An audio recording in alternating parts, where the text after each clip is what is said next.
Hey, everybody, all two of you, and one of those two may be TJ, who, who I believe is Teenage Comet Zombie tonight. Um, well, I'll give a few minutes to see if, maybe people are a little bit late coming into this. And I'll blab for a little bit and then I'll add TJ and we'll go ahead and get started. But I do have the YouTube link to. Oh, and I hear my alarm going off on the stove. So give me just 1 second and I'll be right back.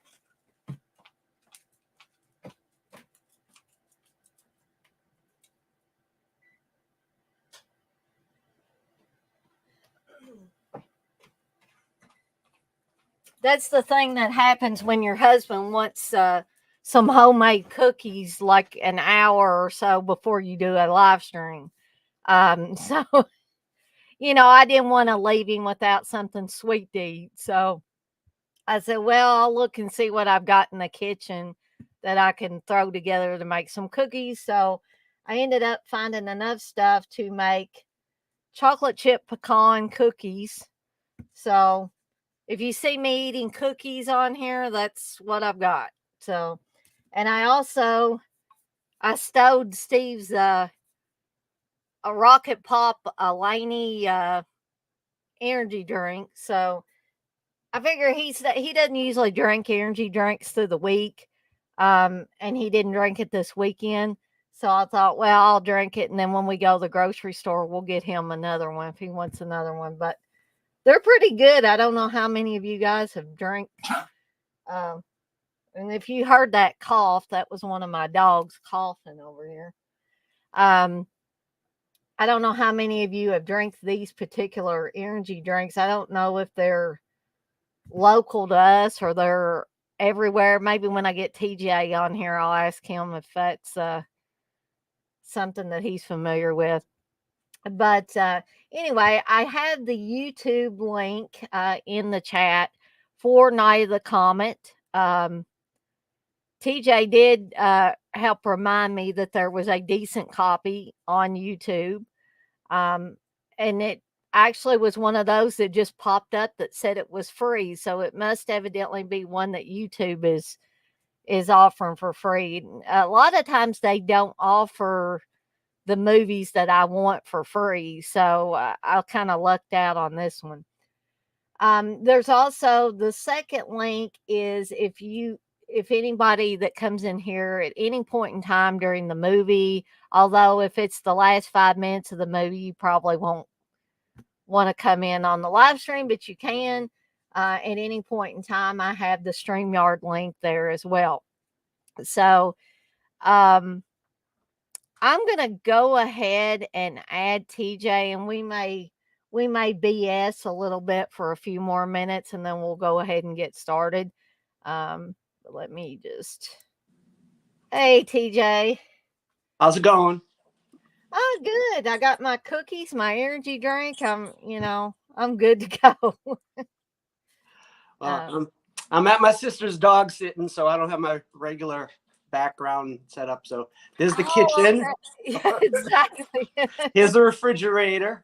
Uh-huh. And then the living room's right in front of me where I'm watching it on I got it on Shudder all set up for Night of the Comet.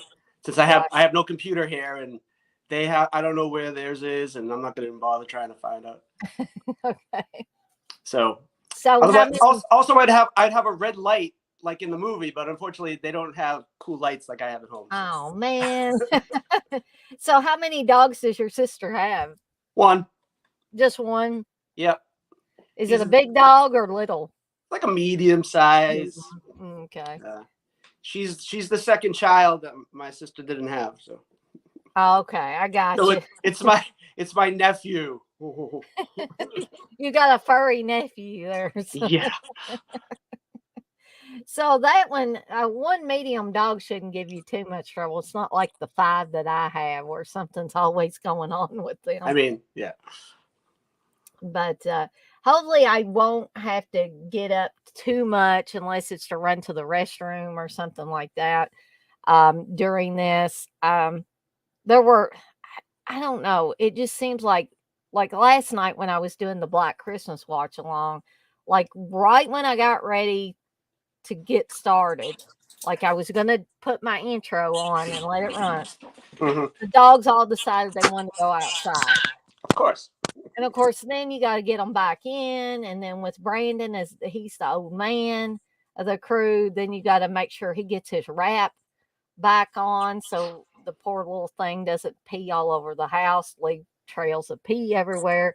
We pretty much have to keep a male wrap on him at all times now because Yeah. he's we think he's suffering from dementia a little bit, like the early stages of dementia.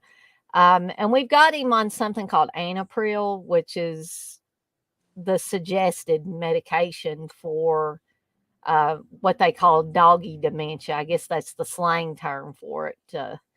It's like canine cognitive dysfunction or something like that is the medical term, I guess, for it. But he's still, he's still eating and drinking and all that stuff, and he likes to interact with the other dogs and stuff like that. It's not like he's just going off in a corner or something and not, interacting with anybody. So we're hoping to kind of stave off the and I'm waving at those dang flies. We've still got the fruit fly problem. But I am trying to stave off the later stages of the dementia. And I see TJ's got his night of the Comet cheerleading show. I guess I mean I don't know what else to call it because I just remember Kelly Maroney having that. The team sweater. It's the there you go, team sweater. That's better. It's the school colors, I guess. I mean, Yeah, I would think so. Remember, it's California, so like colors like light blue and pinkish red, or like right, especially in the 80s. Yeah, I had posted a picture of this on Twitter, and I tagged Kelly Maroney, and she commented, and she's like, "Oh, I need one extra small." I'm like, "All right, so I'm gonna have to." I'm gonna have to see if she has a PO box. I might send her one. But I read she like kept one of her cheerleading outfits from the movie, so that's cool. That Yeah, and I really like Kelly Maroney, and everything I've seen her in. She just seems to add a bit of something, whether it's humor or just a like for instance in Chopping Mall. When she was in Chopping Mall, Barbara Crampton's character was kind of the sassy, more sexually active, I guess, of the two friends. And then Kelly Maroney's character was, of course, the shyer one. But then when the shit hits the fan, Kelly Maroney just brings out the big guns, and then she's she's more powerful. She's cute and unassuming, so like yes, when she gets into Terminator mode, it's like, oh, where did that come from? And there's a little bit of that in this movie as well. Now, I just wanted to say, I do not understand how I missed out on this movie all these years. Like, I was talking to Steve today, and I was like, I'm actually going to have to sit down and watch this movie before this watch along, so I don't sound like I'm talking out of my ass. I want to, I want to be able to know. I don't want to go into it blind, is what I didn't want to do. So I've had the Scream Factory Blu-ray around forever and just never watched it, never got around to sitting down and watching it. I'm like, this is a really cool, fun 80s movie. Yeah. And it's just right up my alley. It's like all the other stuff I like from that time period. Well, I heard on your stream yesterday that Darren didn't like it. That he doesn't like the movie that much. Gosh, I'm trying to remember.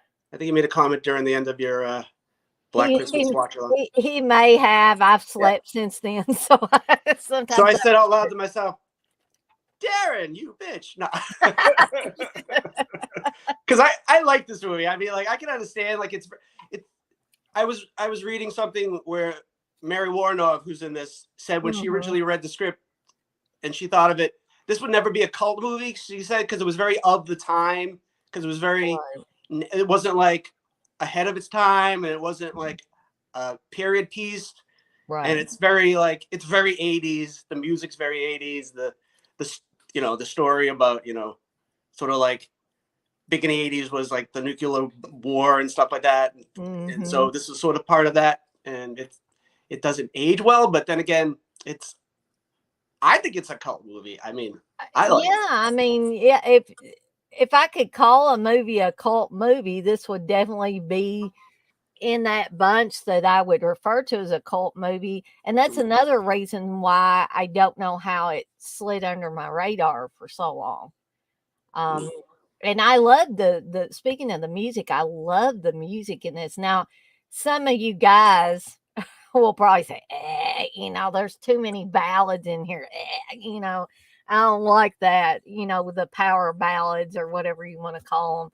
But I really like that. I like all different kinds of music, but, I like those romantic, like love theme type of things. And you guys are probably just running your fingers down your throat now.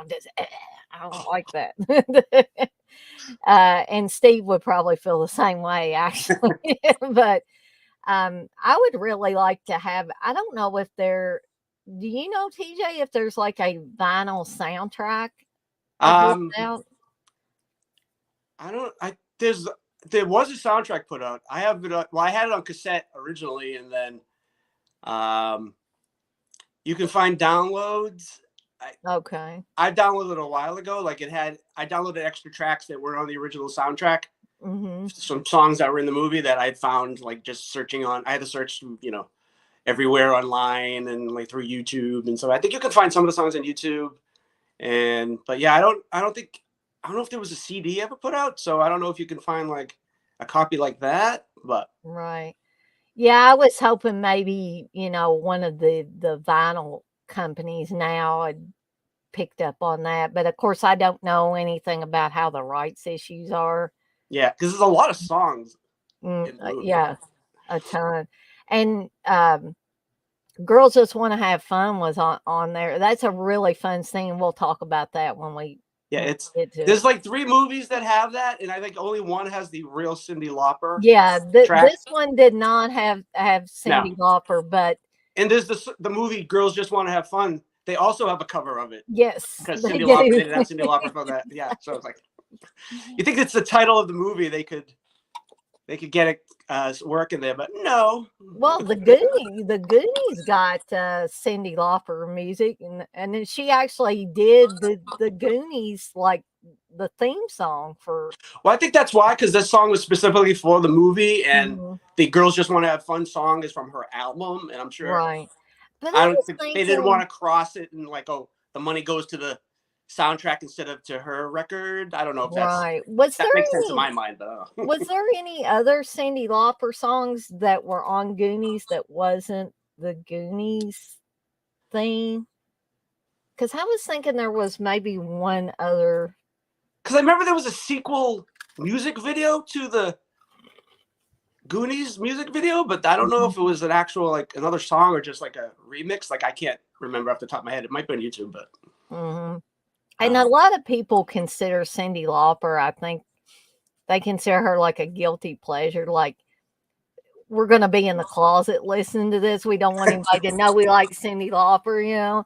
she has a Uh, very unique voice, but she has a good voice. It's just mhm. she has a very specific sound. Like they have that the rock show with the Rock as a kid, the wrestler, and they Mhm. just had an episode recently with somebody playing Cyndi Lauper. They got one of the wrestlers. I'm sure wrestling Oh, fans okay. will know who she is. I can't remember her name, but she was doing Cyndi Lauper's talking voice, and she was doing it okay, but like Cyndi Lauper is very exaggerated, even when she's just Mhm. talking like normally. And I think Right. she was trying to make her do it.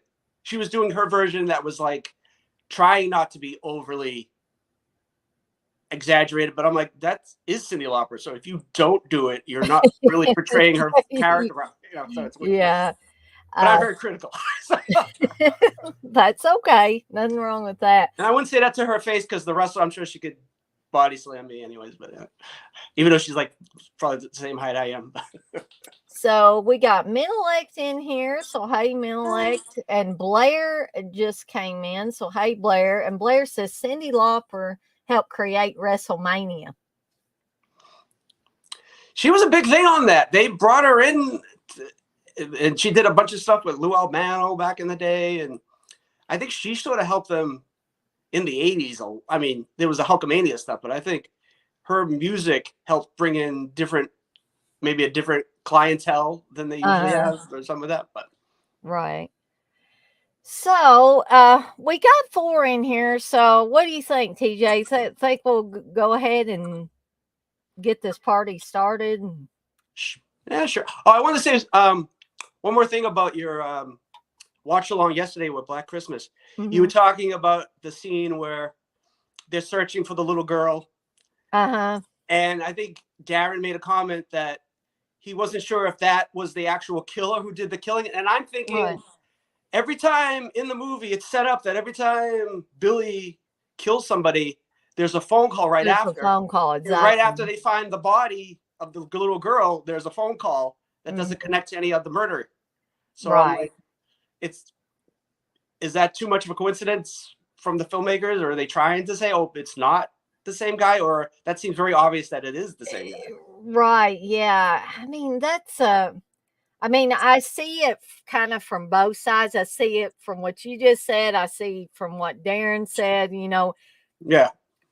I don't know if Bob Clark was maybe trying to throw us off a little bit, because there are red herrings in that movie. Yeah, there's a lot. Yeah. Obviously. So I don't know. I guess somebody would probably specifically have to ask Bob Clark. Unfortunately, we can't do that now. No. Unless we get a Ouija board. Exactly. So, Menelec's asking if Cyndi Lauper is still performing. I'm not sure. Okay, TJ says she is, so I believe TJ. She's doing a lot of I don't know if it's charity stuff, but she's doing a lot of she's not political, but she's very into a lot of rights things right now. But I think she's still, I've seen stuff where she's at a concert, whether it's performing for a charity or something like that. But yeah. Right. But I don't think she's back. I don't think she's like she used to be, where she does big concert. Yeah. I mean, I hate that I missed out on that. She was one I would have liked to have seen in concert. Pat Benatar is another one I would have always liked to have seen in concert. Yeah. But I don't suspect. I don't know if Pat Benatar is performing anymore. I know she was a while ago. She was doing acoustic versions of her song with, I think, her husband, I think, was her guitar guy, something like that.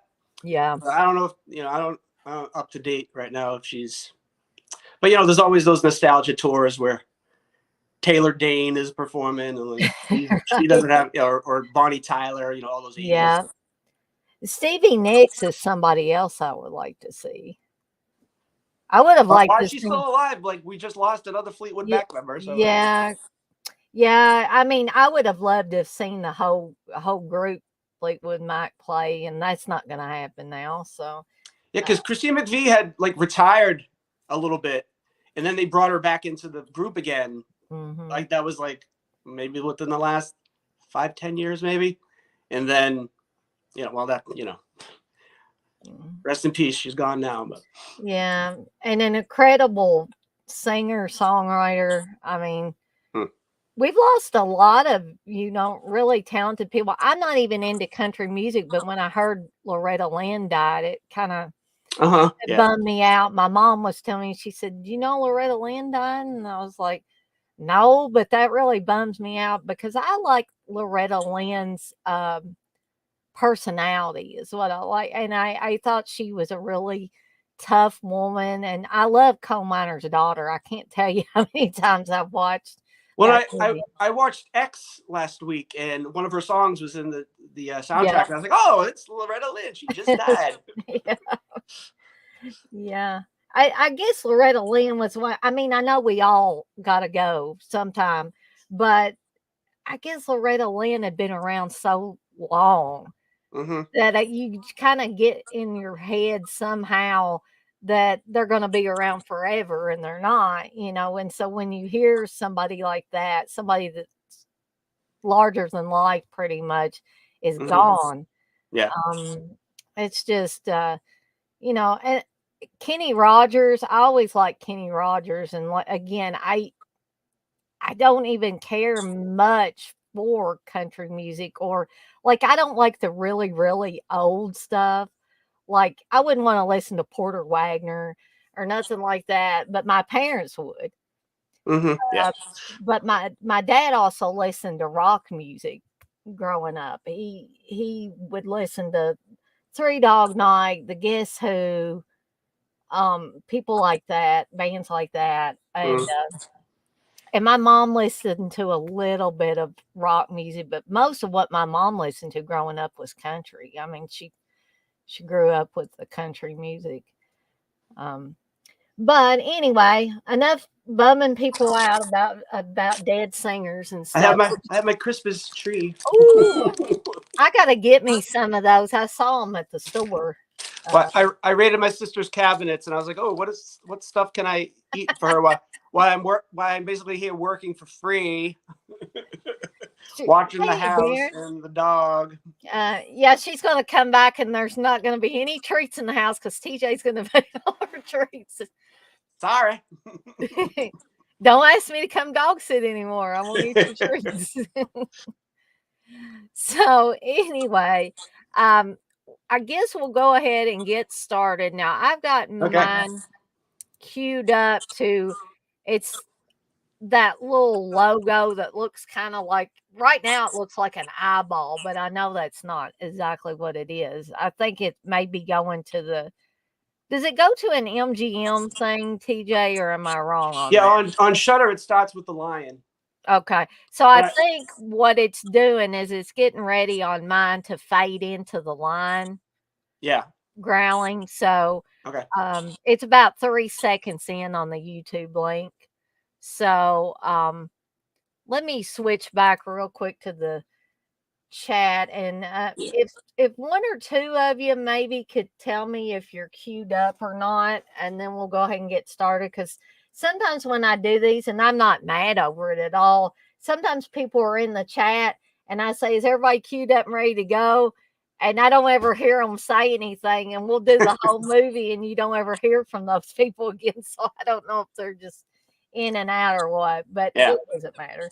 um so Darren, are you gonna watch along with this? I didn't know if you were gonna use the YouTube link or you had your own copy or another way to watch it. But and Menelect, and Blair, I don't know if Blair's gonna watch along with us or not, or if Blair just popped in here to okay, Darren, you're using the YouTube link. So are you queued up and ready to go?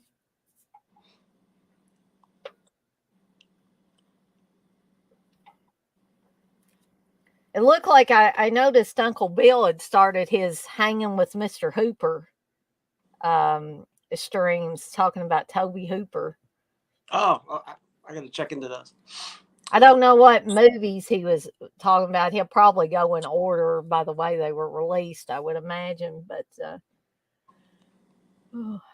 No, start with the mortuary. Do that one. oh God. That's a great movie. Ooh. Oh, and let's see, didn't he do that Toolbox Murders one too? Didn't Yeah, did Hooper do he? that one? Was it a remake? Is that what? Yeah, Yeah, yeah. it was Well, the I remake. think it Yeah. was supposed to be a remake, but like, what in the hell was that coffin baby stuff? I did not understand that at all. The loose remake. Very loose.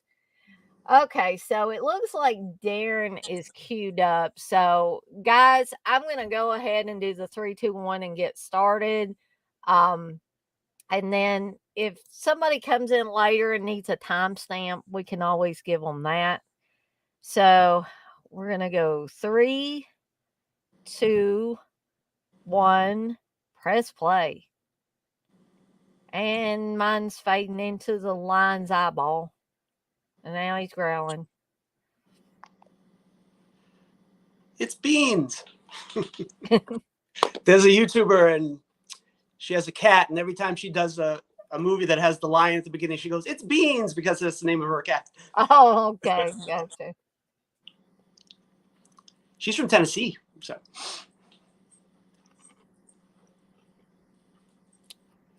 Red on black.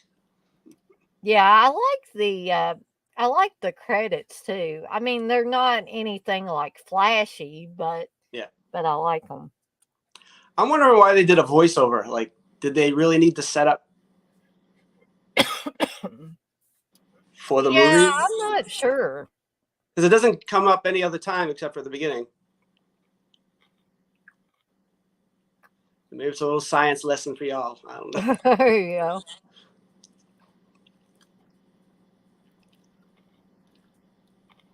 Do we have the title, Night of the Comet? We're good. Although I think if I was doing the movie, I would have did something a little different with the title. Because it's a little hard to read. Mm. But that's a small little, not really a problem, but Mary Warnoff, I love her. My favorite. I love Mary Warnoff, yeah. I would love to meet her. But Me like, too. That's another thing. Like, is she going to be around? How long? She's old already. Yeah, I don't know exactly how old, but she's pretty old. That old woman's scaring me here. I read somewhere that you could see LL Cool J in this crowd somewhere. Oh, was that him? Cool J? I think that was LL Cool J with the hat on. Yeah, it looked like him. I don't know if that was somebody being racist or that's actually him. Don't panic. I could see people doing this kind of stuff too, though. Oh, world is la, la, la. This scene is funny. This one's $9.50 and he's showing you the other cheaper versions. That guy was in something. I can't remember now. I had it like 2 minutes ago. Now I can't remember what he was in. Yeah, he looks very familiar. Like he was around for a while. Like I know he did TV and stuff, but I can't remember something specific. But that's like one of my favorite video games ever. I've never played that game. It's like, it's so simple, but it's just like she's getting intense. That's how you have to play the game. Just buy them already. Hey, it's Gallagher behind him. There we go. Yeah.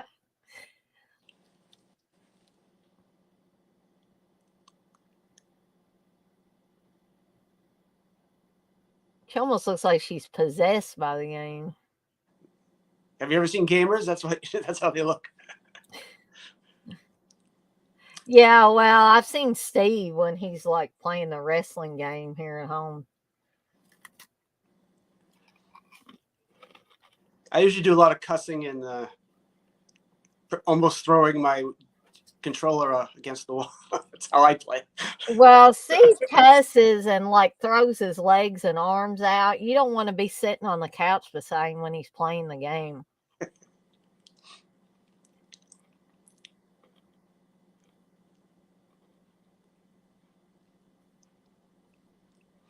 He kind of looks like the dad from Everybody Loves Raymond.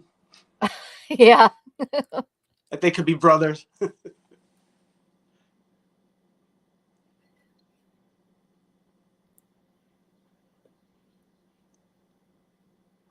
Yeah, I was hoping we'd have a few more people in here because, I try to do these on Sundays. I try to do them a little bit earlier. Mm-hmm. Yeah.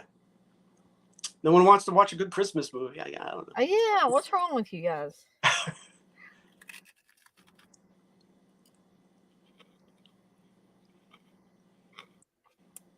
I don't think they ever figure out who DMK is. I'm not going to spoil it for you then. I know the answer to that question. Probably if I thought about long enough, I'd figure it out.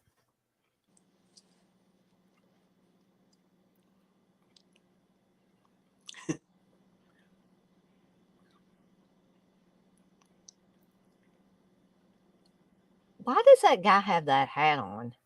That's what I want to know. 80s hipster? I don't know.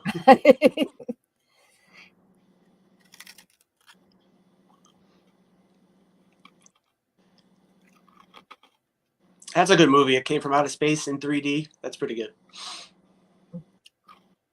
It sounds like a fun one. It's one of those 50s black and white. Yeah.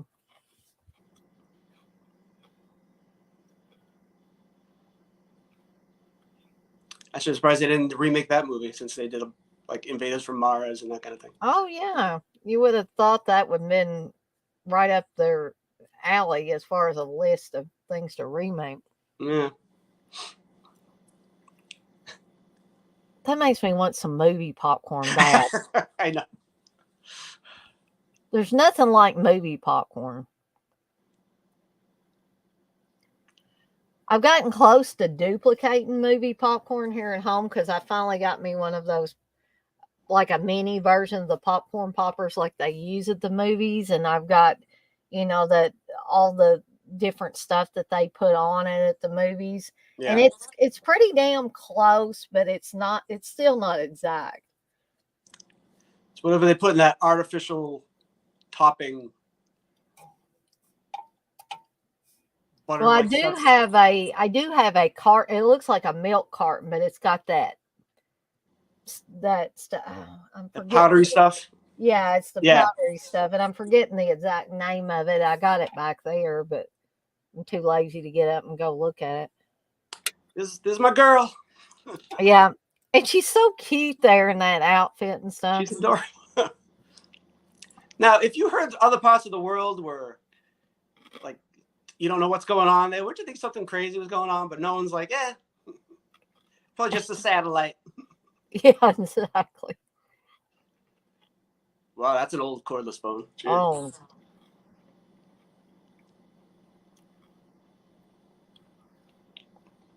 She has a terrible stepmom, I swear. Oh gosh, this door. Director. That's the director. That was the director. Yeah, with the army hat on. Or whatever, Marines, whatever it was. Yeah, I thought that this scene coming up when Kelly Maroney interacts with her stepmother. Now, do her and the husband have like an understanding, or is she just a whore? I think she's just a whore. Excuse my language. No, I do think she's just a whore. She's those bad step-parents. Because she doesn't care if the kids tell the father. Because I don't think she thinks he wouldn't believe them. I just don't think she cares. Yeah. Yeah, she's just gonna do what she wants to do. Well, she says in a minute, I'll never marry a guy with kids again. So she's not planning this to be her last marriage.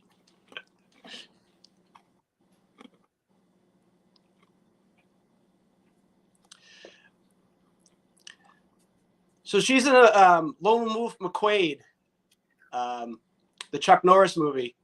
With the guy who plays Hector later in the movie. They're both in the movie. I'd say that now because, well, spoilers, Doris won't be here too long.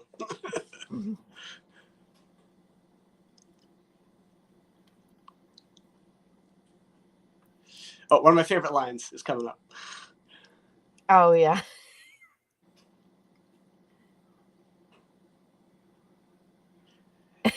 You don't eat Chuck.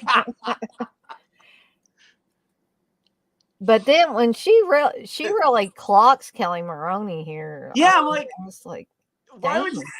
And she's like 16. I mean, why would you punch a young girl like that? It's just like, I get the whole cat fight thing, but I mean, Oh, and Kelly Maroney actually told her to really slap her in real life because she really wanted a real reaction from her. Well, I guess she got it. I don't think the punch was real, but her slapping Kelly in the face was. She's very method. Yep. Okay, so the girl in the blue coat reminds me of the girl who hides in the refrigerator in Mad Men. Oh yeah, she does. That's a she. But her face is softer. The other girl's got really sharp edges in her face. Not, you know what I mean? They're like, bone structure. I remember the $15 wasn't for this. It was for, it was. I think it's funny too. She's still eating popcorn when she's in bed with this guy. It was a big bag. And she still got it the next In the next one, yeah, I mean,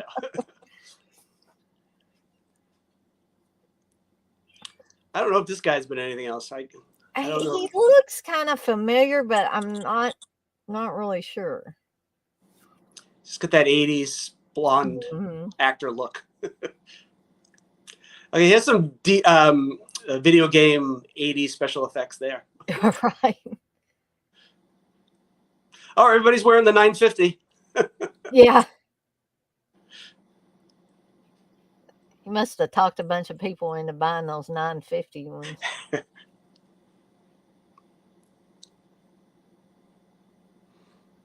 Oh, Doris, do you have a headache? Oh. I wish we could have seen Doris actually get vaporized. Yeah, they couldn't afford it. I heard they told the actors, like, if you screw up, we'll incorporate it into the movie. So, because we don't have a lot of money to shoot, like, we can't do multiple takes. So, and they had the film early in the morning to get these shots before it was busy, and they'd wait for lights at traffic. Oh, that's the director's car, by the way. Awesome. So they had to, like, when people were at red lights early in the morning, they'd had to, like, we have to film something. Okay, before the light changes. That's how they got all these shots. And you would have to do it that way, for a place as busy as they were at, in California like that. Well, then you have earlier movies from the 80s, like Mad Men, not Mad Men, a Maniac, where they're just carrying a camera down the street. Oh, they were basically stealing shots with Maniac. But I think you could do it more than you could do, like, at this time. They'd probably have to be, like, very careful. Unless they knew some cops. I don't know,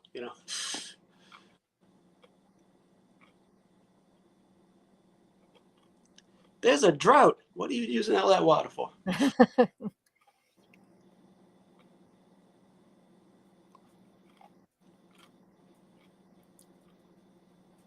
Look at all that food going to waste. Man. Yeah, really.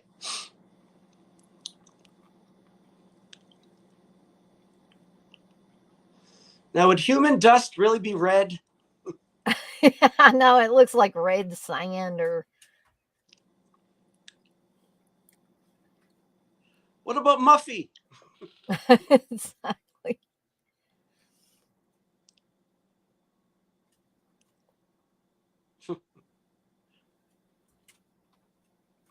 I like this shot, the spin around.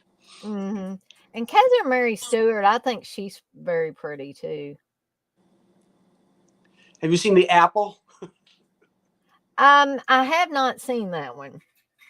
It's a very weird movie. She's like the lead girl in it. She's a singer, but all her songs are dubbed. Oh, gotcha. Sorry, guys. I was hearing a bunch of noise back there, and Reggie is trying to get to the gate, but he's not coming in here. I told him already he's not coming through here. Because I know what he'll want to do. He'll want to go outside. Yeah.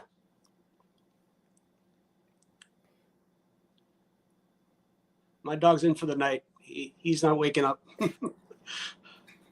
Well, I guess I'm going to have to go back there and get on Reggie for doing that. He's going to tear the entire gate down. Reggie, go sit down. Her hair looks great for having just slept on the floor.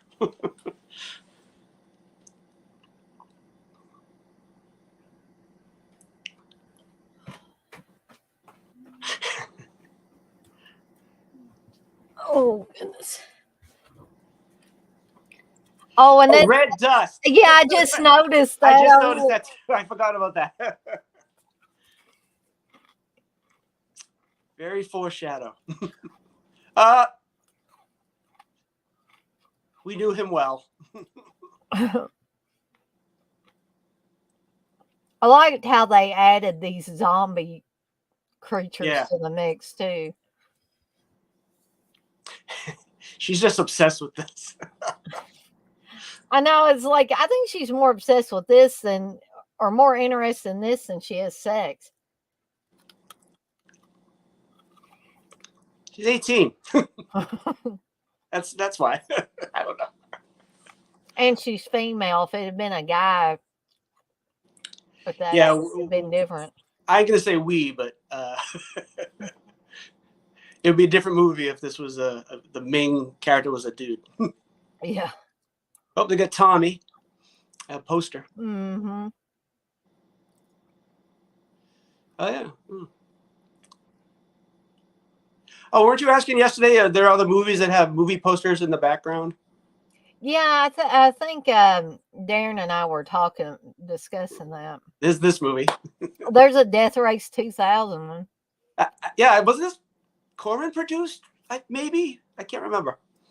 Possibly.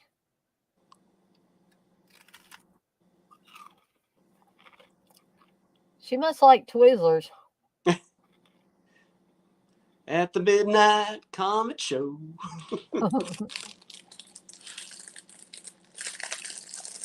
I think that's funny when she picks up the underwear. She doesn't think there's anything wrong. Okay. Yeah, there's nothing odd about a pile of clothes there. Yeah, it seems like somebody. Well, that was definitely obviously someone pulled that, but like I said, they probably we can't do this more than one take. I mean, I have around Louisville, I have seen not underwear, thankfully, but I've seen tennis shoes, one tennis shoe or something like that laying on the side of the road here in Louisville. Yeah. But not whole sets of clothes. Yeah, she's so her mind is very horse blinders. She's only thinking of one thing, so she doesn't notice anything else.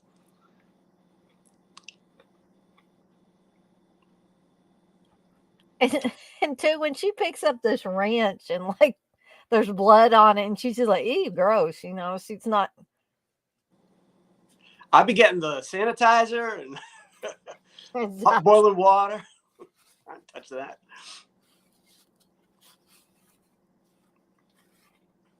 Sorry, Larry. Sorry about your bad luck, Larry, but I gotta move on.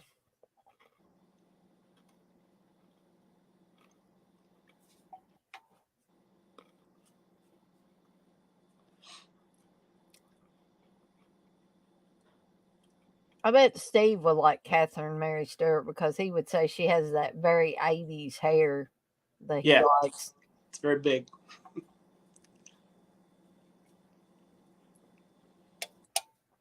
A lot of these zombie guys are stuntmen, which makes sense. They're doing all these.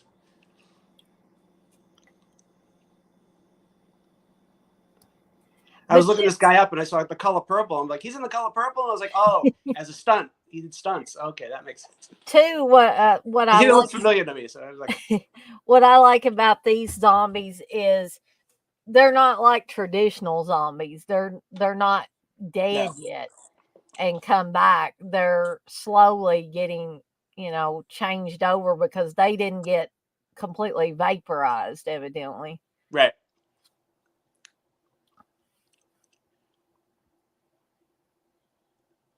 So they can actually fight you or beat the shit out of you or whatever. It's like Return of the Living Dead, except they're not dead. Mm-hmm.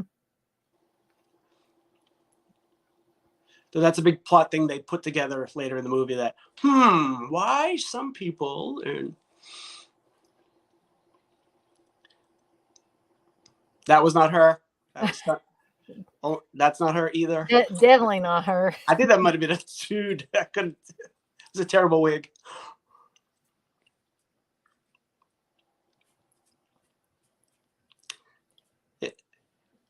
Whenever she's riding in a close-up, she's like on a flat bed because she did not know how to. I mean, she wasn't a stunt person to ride the motorcycle.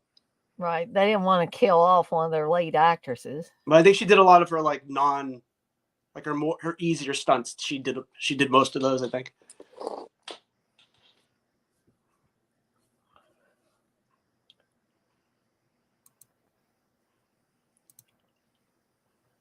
Oh, hey, Dirk. Dirk wants to know what the timestamp is. Let me look here.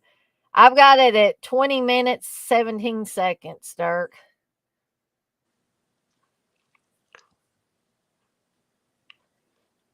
Let's see what other people are saying here. Poor Dirk, he asked for the timestamp twice. Sorry about that, Dirk. He has to guess what we're commenting on. What part of the movie? Darren, yeah. You say, that's weird. It started okay, but now saying it's not available in my country. I will hang in a chat still, though. Oh, crap. There's a regular YouTube video that's not like a official, I think, that has the movie. So if you just do a search, you should be able to pick it up. Mm-hmm. Darren, I guess you could try that. Maybe it's just kind of stopping because it was that one that they were offering for free through YouTube. Because I was gonna watch it on Roku, and then I realized Roku has commercials, so I was like, oh no, I have a Shudder account, so I'll just watch it on Shudder. Right. Yeah, so all these shots of her on a flatbed truck. She's not really. Yeah, you can tell. Yeah, you can tell. Like whenever I was looking at that earlier when I was watching it, I was like, something's odd about that. That's like in Rocky Horror when Meatloaf is on the motorcycle. He's never driving it, except the close-up shots, and I think it's like just moving around the. Back when TVs had no channels, it was all snow. Right. You know, speaking of Rocky Horror Picture Show, that made me think of an idea. Like, I'm thinking maybe around next Halloween, maybe next October, maybe I should do a watch along for Rocky Horror Picture Show. I think that would be fun. Maybe we could get a bunch of people in here live or something.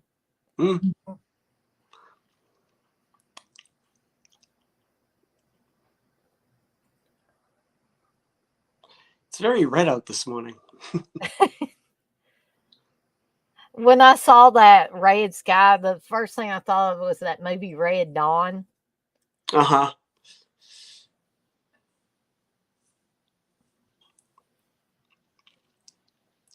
I read that Heather Langenkamp auditioned for Samantha, I think, or her. I can't remember. One of the main girls. She probably would have fit better with Catherine Mary Stewart's role, I would think. I think she got the bigger of the movies out of this and Elm Street. Oh, same year, right? 84? Yeah. I believe so, Hey, she's wearing my shirt. It cost me how much did it cost? I think it cost her $100, something like that. I can't remember. Yeah, I think she says something like that. That it costs $100.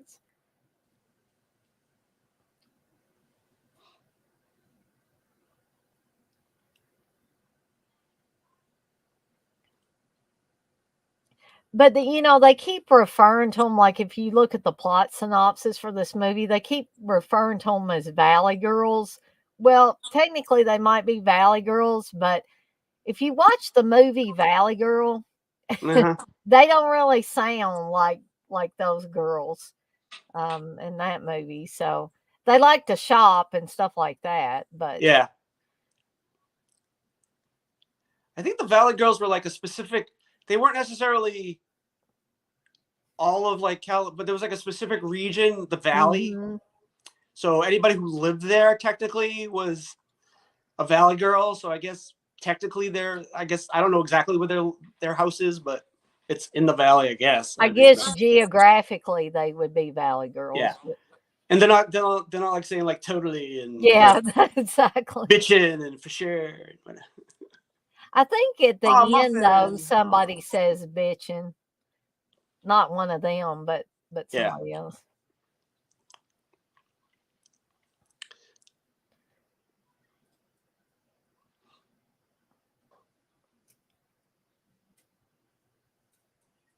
Yep, there's These dark. houses look strangely like the houses on Poltergeist. Yeah, it's got that same structure.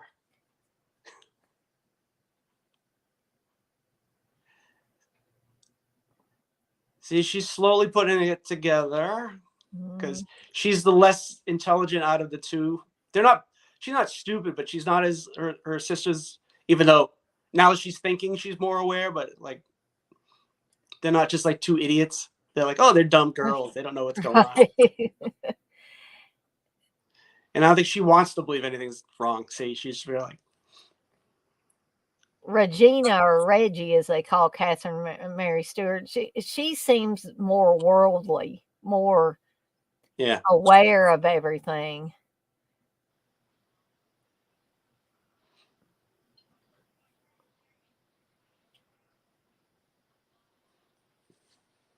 Oh, the old Mountain Dew cans.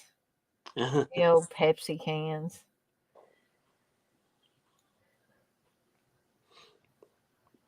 Except that guy.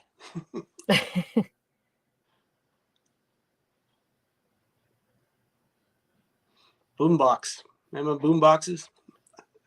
Yeah. I actually had one way back when.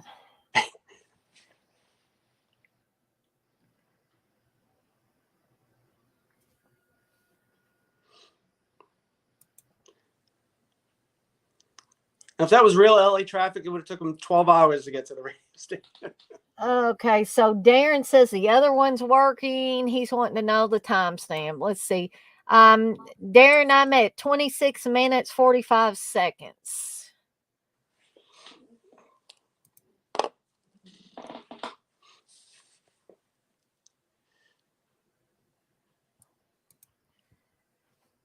I don't know if radio stations really look like that, but that's very 80s. The big, big. Maybe out in California they did. Yeah. Not from my hometown, they didn't look like that, but. Oh, here he is. Well, that showed WKRP in Cincinnati from the 70s. That was like, that's where when I think of a radio station, that's what I think of. Right. This, I thought this was kind of eerie, the way everything's just automated. It's set up to just go. Well, now we got Siri and all that stuff. So, I mean, like, you know. Right. Technically, things are automated now. Yep.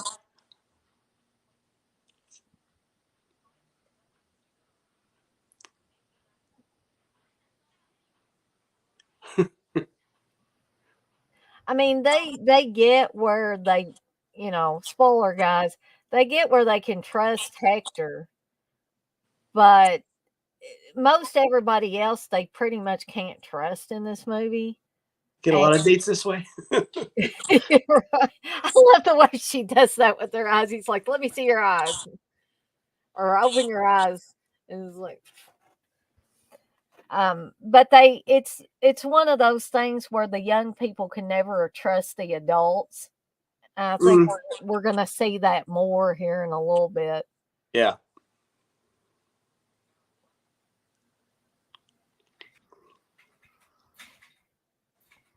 Oh, I'm going to have to get on Reggie again.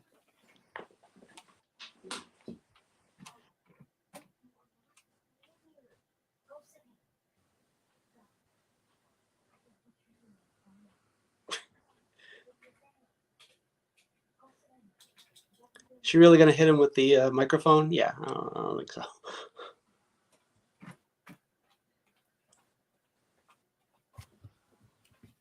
Reggie's being a troublesome child right now. Reggie, if I have to come in there again.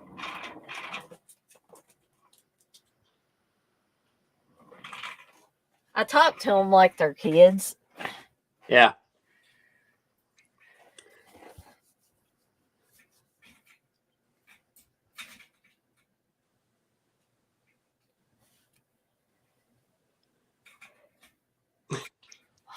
Gosh, that dog's getting on my nerves. Sorry about that, TJ. No problem.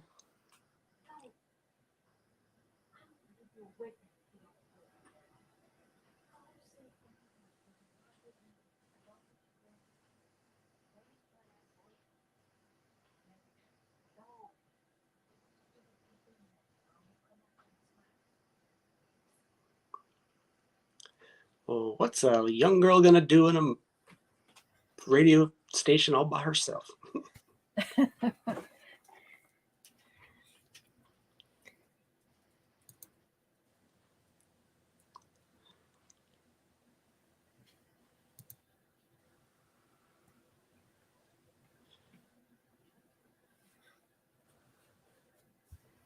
Like, how do we show that she was crying? Oh, put some red on her nose.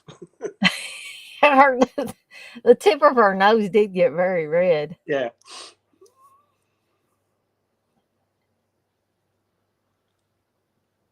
Ooh.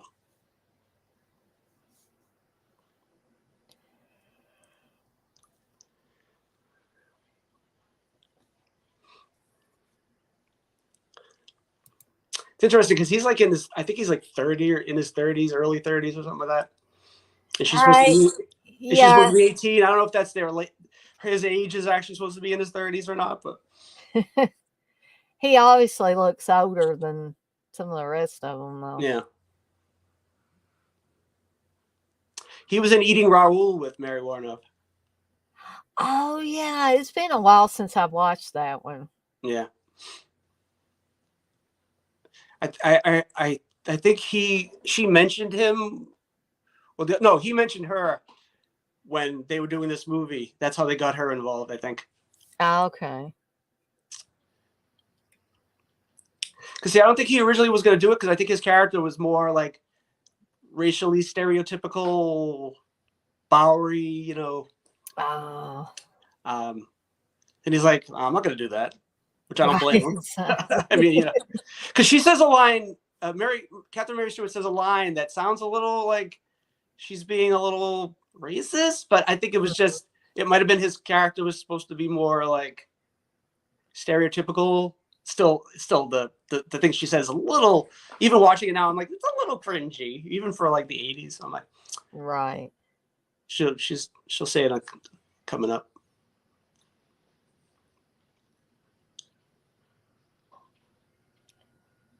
And I'm guessing, like, the character of Reggie knows a lot about guns because her father's in the military. Yeah. She says this might be good for date night out on the barrio, in the barrio. And I'm like, yeah, that's a little. Would you say that to somebody you just met and you're like, there's probably no one else left in the world? I think you don't want to be a little. You want to not be a little racist, maybe. Exactly. Oh, there's that Valley Girl album. She just throws it away. That might be Fleetwood Mac. Is it? No. Is it? No. It kind of did, but then I thought for a second, but there's only one girl on the back, so I don't think it's Fleetwood. But then the guy at the bottom corner looks like he should be on Hall & Oates. Yeah.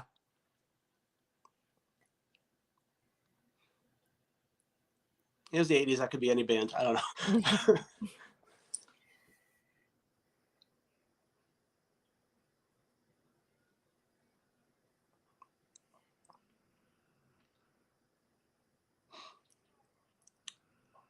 I know the shirt she's wearing. I know it's a lot of 80s fashions like that, where it's like this big thing that comes down that's like buttoned up and like no one ever buttons it. So why would you, it's just the weird fashion.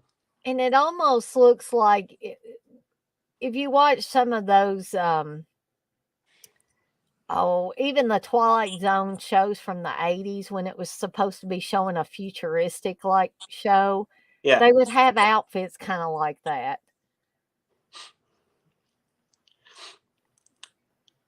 We were talking over it, but I like when she's on the microphone and she's like, the drinking age is now 10, but you will need ID. Let's be real. And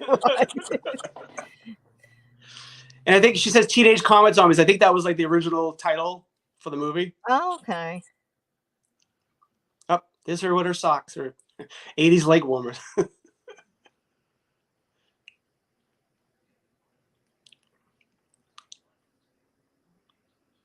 Samira Warnoff's like a supermodel, but she's like sexy. You know what I'm saying? Yeah. I mean, especially in the like Eating Raoul and she's in that 70s like Christmas horror movie, Silent Night, Bloody Night. Yeah. And I'm like, she's like, she had done stuff with Andy Warhol back in the 70s. So she was like one of his people that he would take photos and put in little movies and stuff like that. She'd be great to like interview. I'm sure she's got like crazy stories. Oh my gosh, yeah. And I've seen some interviews that she's done, and they've been really interesting because she's had quite the career. She's been in a lot of horror movies. I think maybe mostly. Like she was in Chopping Mall with Paul Bartel, who was also in Eating Raoul with her, and she's in Warlock. Yep. She was even in that. Oh gosh, what was the name of that movie? Oh, there's your favorite actor from Salem's Lot. Yeah. Yeah, Mike, or he plays Mike on Salem's Lot. But I'm trying to remember. I think it was. It wasn't Rock and Roll High School. That was the one with PJ Souls and the Ramones. Well, Mary Warnov's in that, yeah. But she was in. I thought she was in one called Rock and Roll High School Forever. She's in the sequel, yeah, with Corey Garrett's Feldman. Garrett's favorite guy, Corey Feldman's in that. Yeah, exactly. Performing music because they couldn't get the Ramones back, I guess, and they had his band, which I'm like, okay, sure, Corey Feldman in your band. The Ramones were like, we're not going to do this movie. Yeah. But she doesn't play the same character, but she plays like another principal, but like weirder. Right.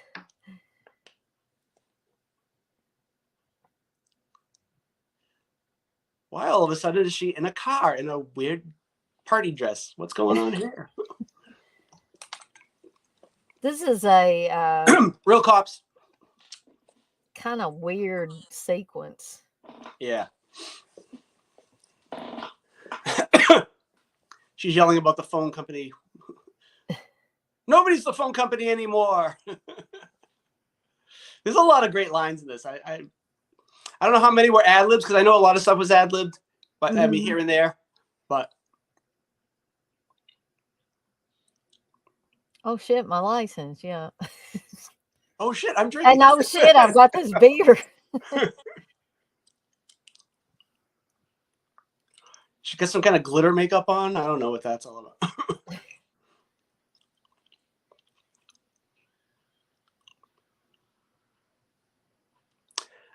I'm guessing the real cop isn't in the makeup. Probably not. Oh, that's extra gory. I'm guessing they did this to add a little more of a horror element to it. Yeah, because it's like smack dab in the middle of the movie. And it's like, right. But it's. I don't want to spoil it. I'm not gonna say it. I'll wait. Give me a minute. Excuse me. I just burped. That's why I excuse myself. Well, that's okay.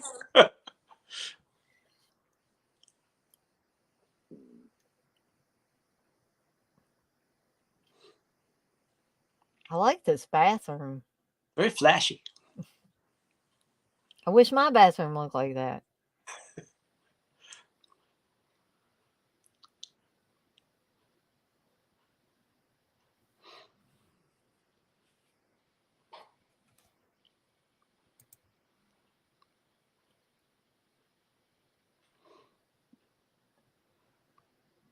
Darren says, not seen this in 15 years. It's giving me Night of the Creeps vibe. Yeah, it kind of does. They did it first. Dirk's saying, I must be ahead of y'all. Like how far ahead are you thinking here, Dirk? Let's see. Because we're Kelly Maroney's taking her top off. Yeah, this was to get a little PG TNA. I think this is probably why this was in here, especially if it's Corman produced. He needed something close to nudity, right? Right. Yeah, we got almost TNA there. Yeah, that's actually a good fake out. Like I know it. I've seen it 100 times, so I know what's going on. But I think it's a cool like. You think it's just they're just dragging the movie along, but then you think you're like, oh no, there's a reason why this just happened. Also, it's to set up her rash. Her nervous rash. Yeah.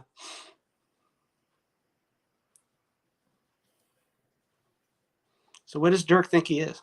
Let me see. Let's see. Dirk says just around 30 seconds or so. So he must be about 30 seconds ahead of Oh, okay. where we're at.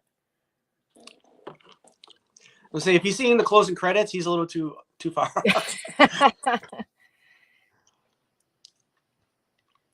Need to be in shape at the end of the world. Yeah. In case he's the only guy left. Have to put him out the stud. All the women got to come to him. They got to keep the he's the stud, and they're the little fillies. I know my cattle ranching, and I have to say fillies with a southern accent because it would sound weird otherwise.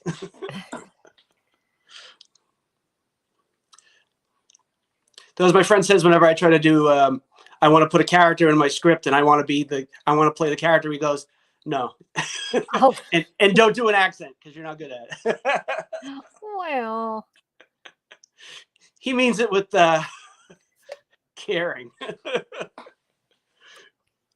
unless it's my own accent, or because I'm from Boston. I like your accent. Thank you. I like everybody's accent just about except my own.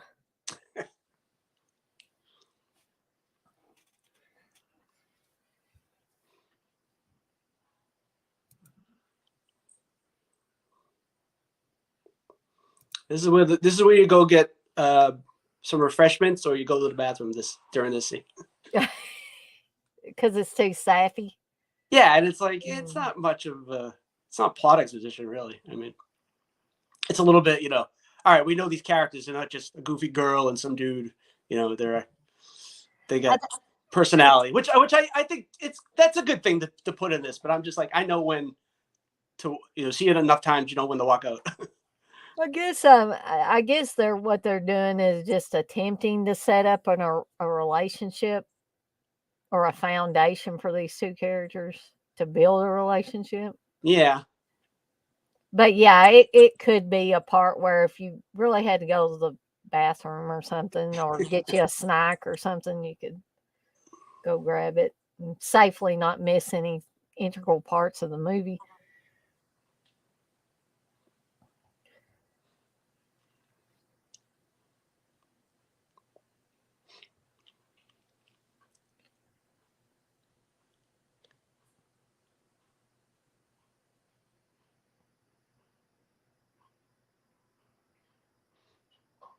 Oop, she's itchy. Yeah. She's like, great, I don't get a guy. Yeah. When is my prince going to come here?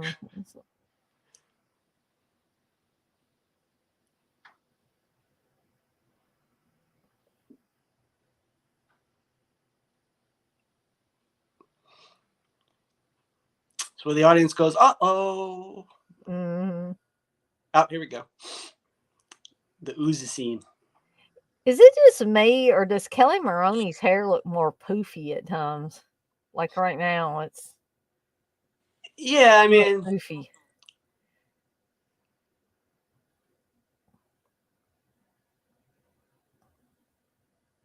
Low budget, best continuity you're gonna do. Daddy would have gotten a Susie's.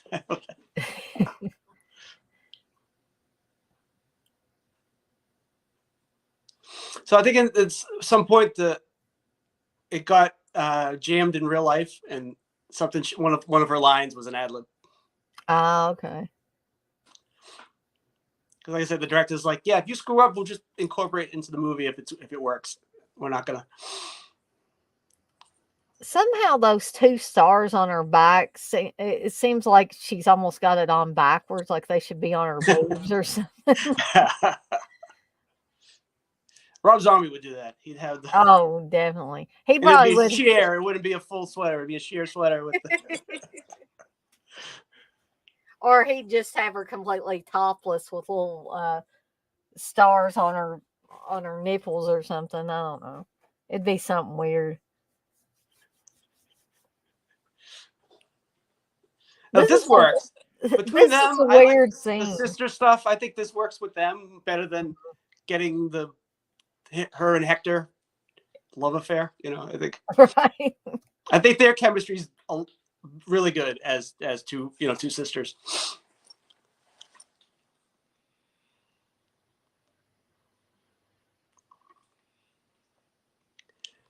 Now, if you think that this is kind of like in Black Christmas, like when Jess goes upstairs, you're like, she should just not go upstairs and walk out, but then she's worried about Barb and Phil. Phil. Yeah. And this is like, he probably knows his family's dead, but he has to go look. He just has to prove it to himself. So I could see it both ways. Like, why would you go? But then I understand why you would go. It's like what the reality is and what you would do in real life compared to this, you know. I mean, and this scene too is similar to every other like movie where something massive has happened that has taken out most of the people. Like the first few episodes of The Walking Dead, Yeah. The Stand, where they're going and actually going to houses or maybe even their houses in some cases to check and see if family's okay. Yeah.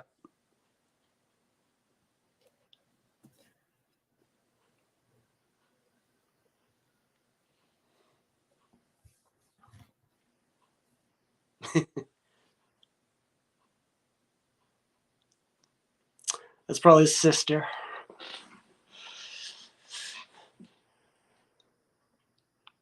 Uh-oh.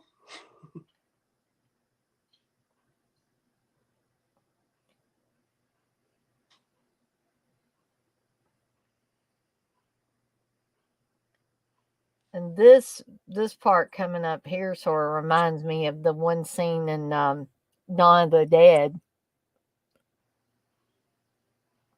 Which, the original Dawn of the Dead? Mm-hmm. I don't want to give it away too quick, but I'm going to wait until he... Yeah. So with this kid... I don't want to buy magazines. Anyway.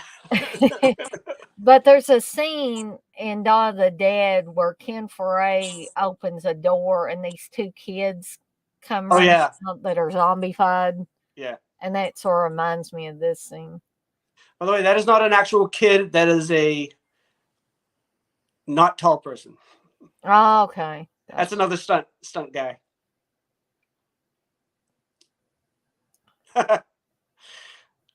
That even makes it more creepy. Yeah. It's like what's that movie with the Paul Barton? Well, no, yeah, what was that movie with the Burial Ground, Nights of Terror? That's yeah, with Peter Bark. Yeah, that's his name. Okay, right. Yeah, where he's not an actual kid either. No, and that, man, talk about creepy. There used to be a YouTube channel, Critique, and it was hosted by this girl, Miko Macabre. Did you ever watch that? Yeah, I did, but I didn't even know about her till I started listening to Dead Pit. Yeah, I remember she had called in a couple of times when they used to do call-ins back in the day. She was like, it was the early 2000s or something like that, and right. She had done a few movies, and I think it was like a school thing, so she didn't like do it for more than like maybe a year or something like that. And you can find her on YouTube, the old clips on YouTube, I think. She did Night of the Demons, and she did Burial Ground Nights of Terror, and she would always go, Burial Ground Nights of Terror. Yeah, she disappeared.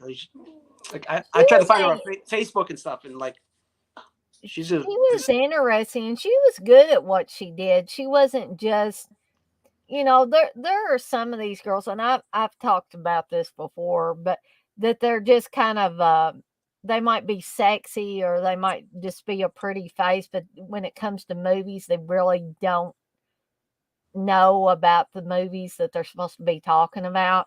But yeah. Miko Macabre, she knew what she was talking about.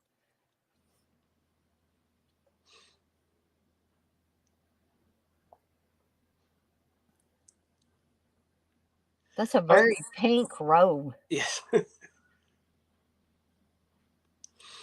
I think the boy is the director's son, I think, something like that.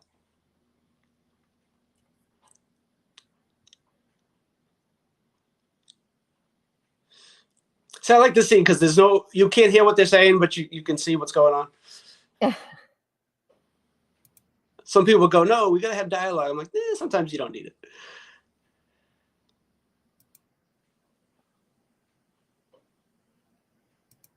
My award-winning short has no dialogue. Just say. It doesn't need dialogue. It won an award. That's what I said. That's what you said. Oh, you said it. I didn't say anything.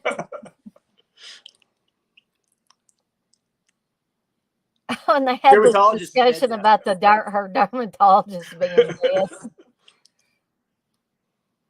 Pimples don't mean anything when there's nobody to see you.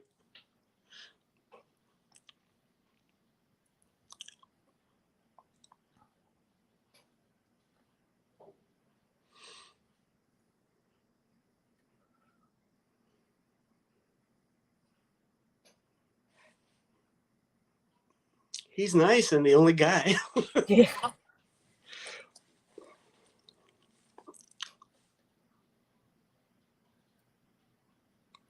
Oh, I like the scene. Kelly really does this well, I think.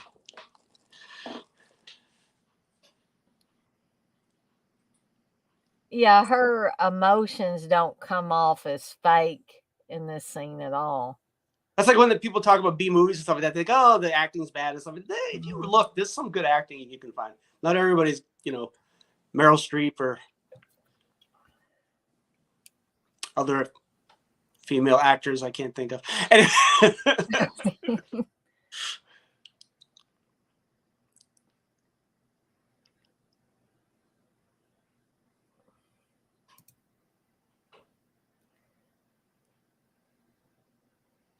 She's no Nancy Allen. Which is good. It's a good thing.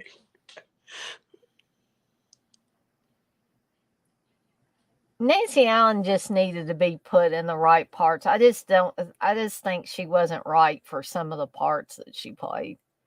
Yeah. Now here we go. Girls just want to have fun, but not the Cyndi Lauper version. A version.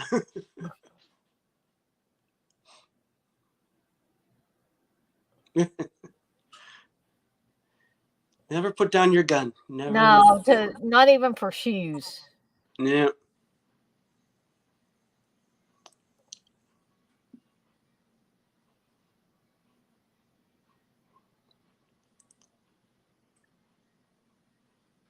This is what every girl wanted to do. Probably still young girls would like to do. Yeah. Like Team America said, you gotta have a montage. They obviously did this in a real department store at night when it wasn't open.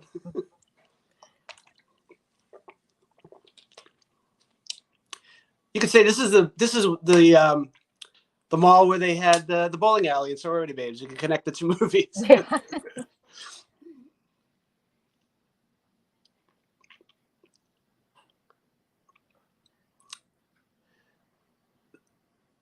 Because it'll stay in fashion longer. Right. You got to think of these things. Somebody's watching them on the security cams. I always feel like somebody's watching me.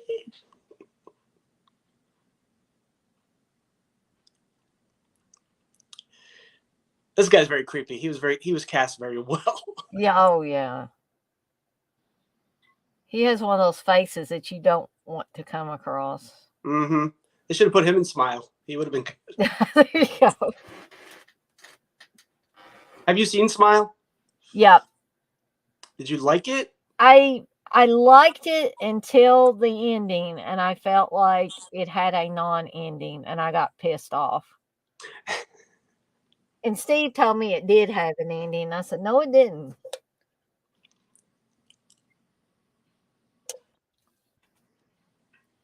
I can see both sides. gonna give it. I thought like if I'm going to give it stars, I was like 3 because I don't think it was. I think I know what I like what they were going with it. I saw the short that they did before they based it on, and I liked the short better. The short was more Freddy Krueger, but I still liked it what they set up, and they could have expanded that, but they instead expanded it with the trauma stuff. Trauma, as Jamie Lee Curtis says, and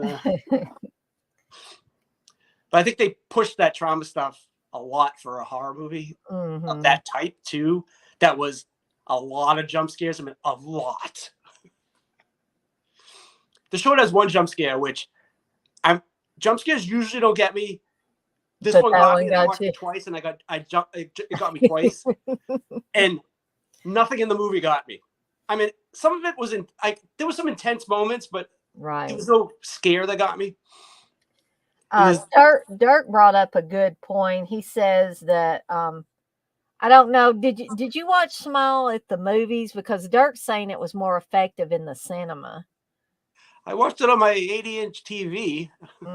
Well, Steve and I watched it on our 70-some-odd-inch TV, and so I'm guessing what Dirk's saying is that the movie theater experience is more effective, I guess, than just watching it at home.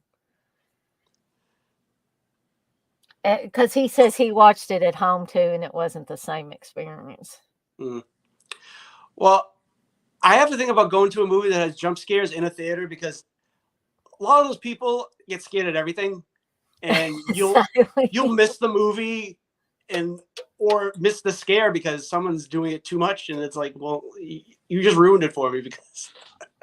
Yeah, I've been at movies where it's like you want to say, what in the world's wrong with you? You're screaming at everything.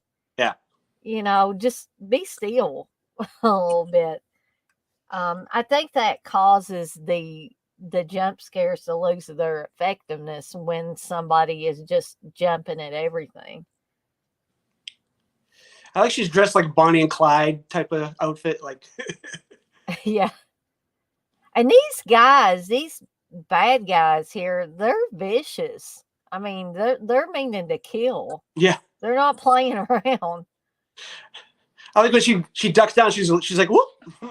She like literally hear her go, oh.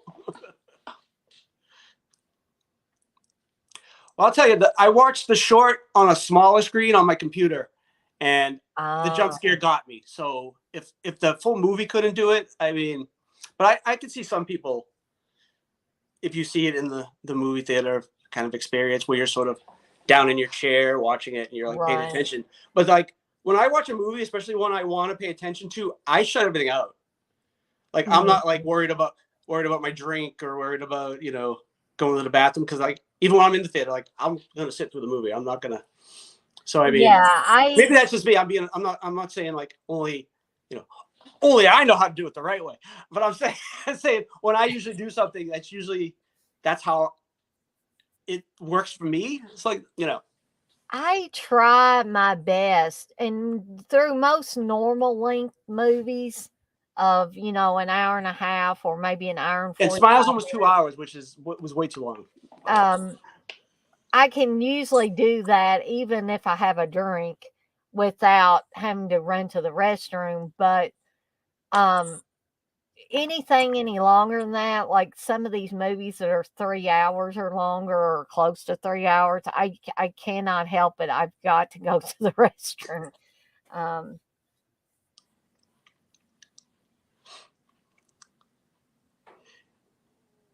If I see like a Marvel movie in the theater and I have a drink, I don't drink until like 2/3 into the movie. That's a good idea.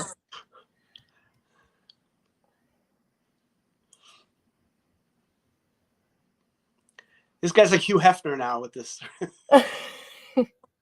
this robe and the ascot.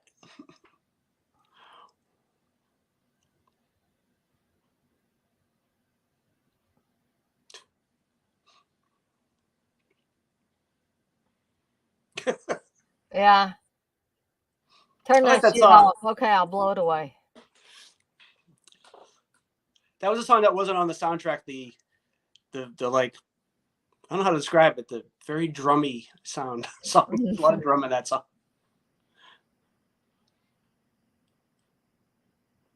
This all of a sudden turned into an action movie. Yeah. Well, it's a comedy, sci-fi, horror, action. Right, it's got 80s. Now, here is the scene where you realize that the head guy doesn't care about anybody. Yeah. He's got a good line. And I knew this is coming up. This is what he was going to do here. Oh, yeah.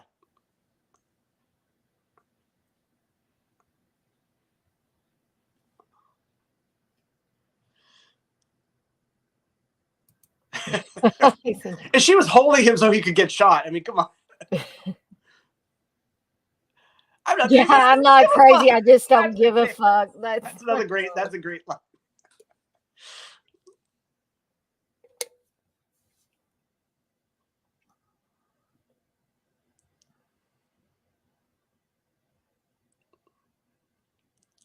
She's the only smart scientist out of all of them. Oh yeah, these other people seem almost like mad scientists or evil scientists or whatever you want to call them. I mean, they're almost cartoony. They're almost like comic book villains in this. I think that's. I don't know if that was planned. Maybe they want that's because these guys are definitely comic booky type villains, and then the scientists are the comic book type villains too. It's like.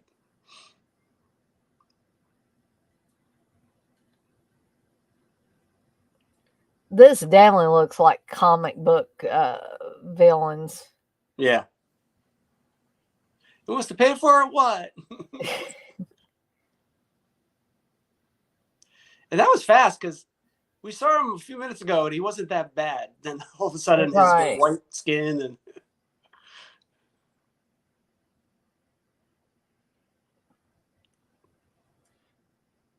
I don't know. I wonder if they had figured out something, not really an antidote, but something that would make them go back to normal for so long. And then when it wears off, they go back to looking like that. I don't think these guys would have had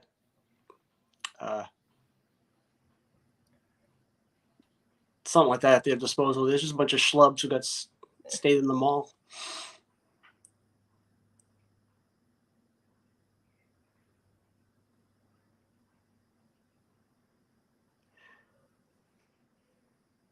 Might have just been a director thing. They're like, all right, we're going to make it look totally normal just with the sunglasses. And then when we have the close-up scene, we'll put the makeup on them because no one's going to notice because it's a B movie. No one's going to care. Yeah. We're not looking for logic here. Yeah. Because he should have looked like this at the beginning, not just this scene. Oh well, doesn't matter. He's taking Polaroids. That's funny.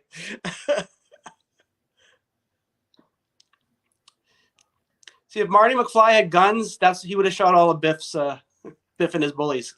Oh, yeah.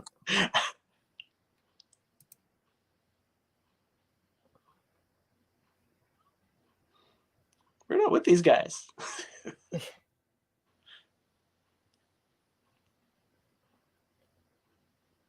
With all the great minds of the world. These kids survive. Great.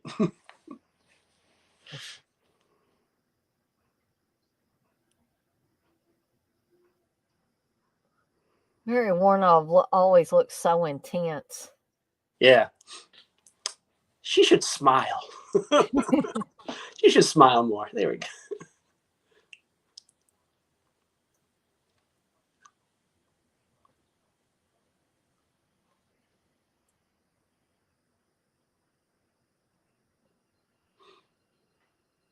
She's like Jamie Lee Curtis. Some angles she looks really attractive, and then other angles not as much.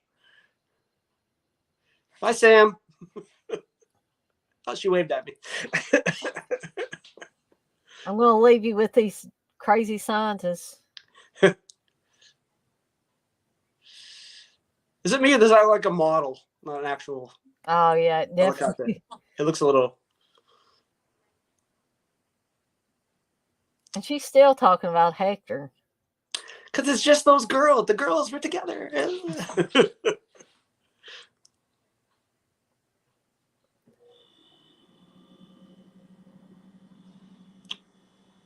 We're going to be in shopping mall together, sort of. Right.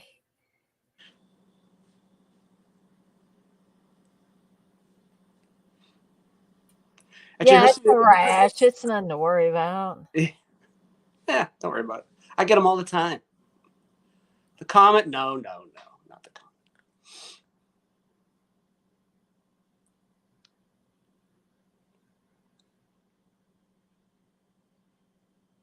Strawberry jello.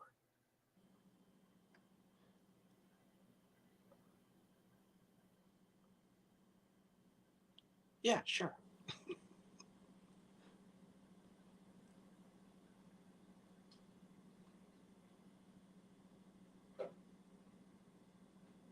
Okay, she didn't jab you with a knife. Calm down.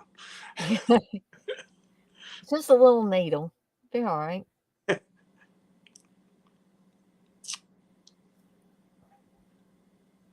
Some people can't stand needles. Like, I'm sure some people would be like, oh, I can't watch this. Oh, yeah. I'm like, whatever. The only thing that I'll turn away from is snot dripping from someone's nose. That just grosses me out more than anything. Well, Blair Witch Project probably really gross. That's for some reason that's not too bad because it's comical. But when it looks real, like when it looks like someone's just like snotting all over the place. So I think that might have been Heather in real life. Actually, that was her actual snot. But it looks so funny to me. But like when it's like dripping out of someone's nose or something, it's like ugh. Even cartoon puke, it kind of like ugh. I can't look at cartoon puke. It doesn't. Blood, I'm fine with, and knives and guts. I'm okay. That's not the bottom. No, they can eviscerate people on the screen. We're fine with that. Yeah.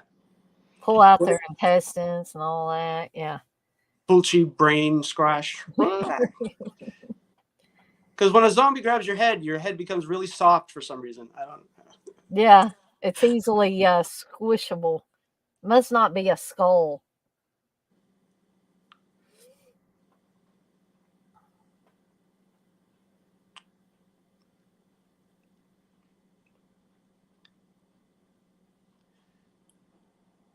Those are like stormtrooper belts from Star Wars. Yeah. What do you expect me to do, Oscar? Go for my gun. Yeah. I did. Yeah. Fooled you, didn't I?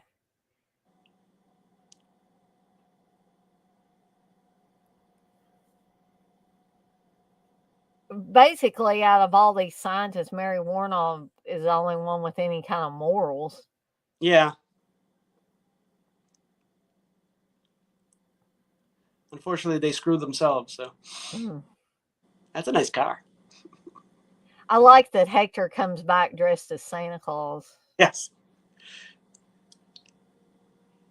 See, it's got Santa Claus in it. See, Christmas movie. Mm-hmm. Set near Christmas. There's a lot of Christmas decorations. Christmas is mentioned. I guess they technically don't have Christmas music, but then again, I don't know. When he goes into his mother's house, what was that music? I don't think it was Christmas, was it? I can't remember. I did see a record for Feliz Navidad, but okay, so there we go. Then, yeah, those are all the criteria to make this a Christmas movie. Won't have no Bruce Willis going, no, this ain't no Christmas movie. Right.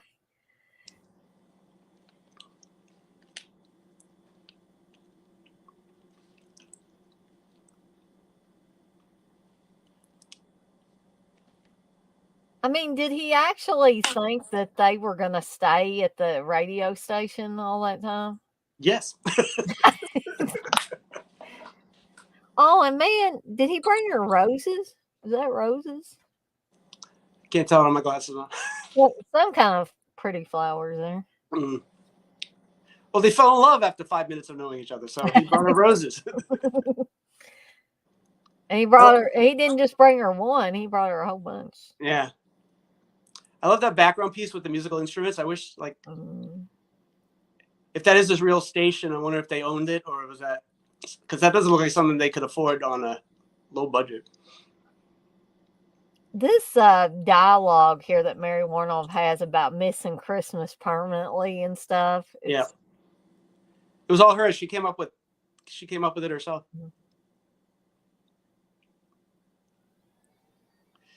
She's like, "Can I talk about stuff?" And they're like, "Yeah, you do whatever you want."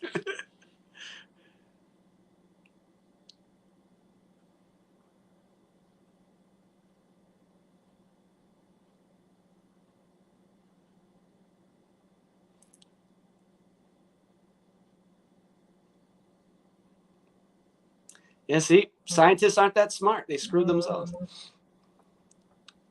Well, it sort of reminds me of the scientists in the stand when Captain Trips gets out.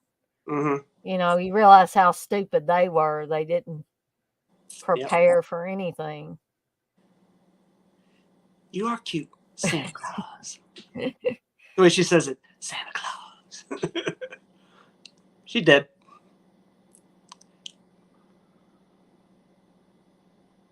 Very relaxed death. Now,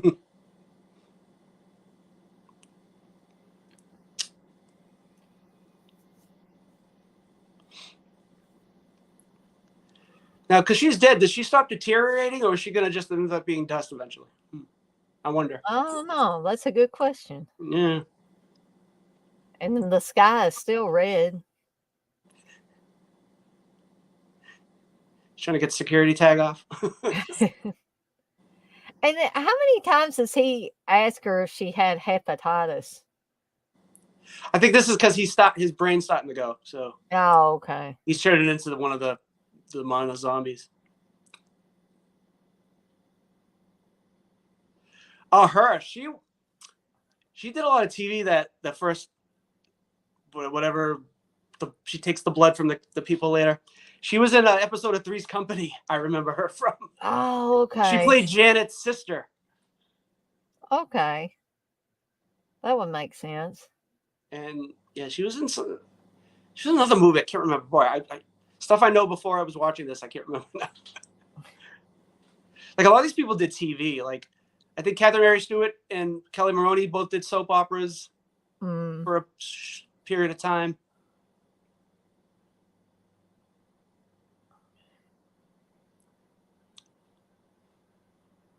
She kind of looks like from Slumber Party Massacre. The one who gets killed in the school. Brink Stevens. Yes, she kind of looks like Brink Stevens a little bit. Kind of, yeah. Like a young Brink Stevens.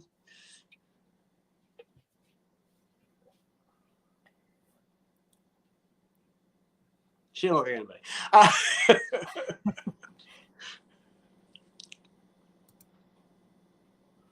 He's good at being creepy. Like he's just sitting there and he looks creepy, just sitting at the table. Yeah, there's something not right about this guy all the time. He was in those Clint Eastwood movies with the ape, the Any Which Way movies. Oh yeah. He played the brother. Mm-hmm.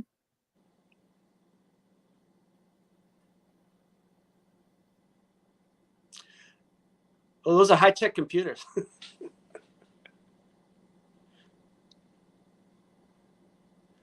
Oh, you're losing precious blood there. You're wasting blood there, kid.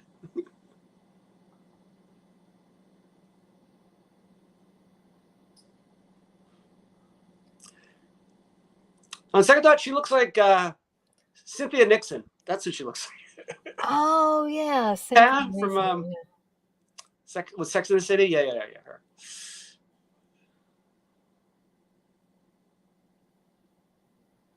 Wasn't Cynthia Nixon on Little Darlings when she was real young? The movie? Mm-hmm. It was a movie, Little Darlings. Was that the that you're talking about?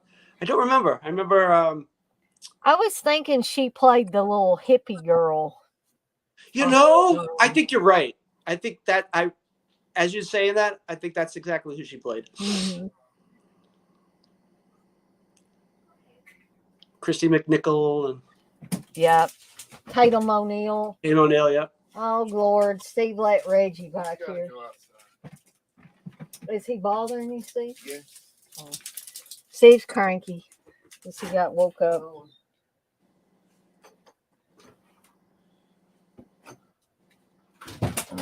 I don't really think Reggie needs to go out, but he's driving Steve crazy, so. Mm.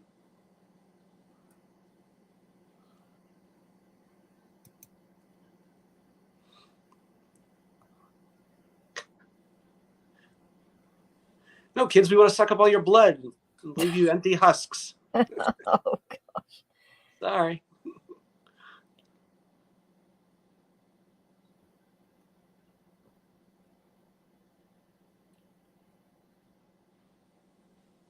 Audrey ain't coming back. Sorry.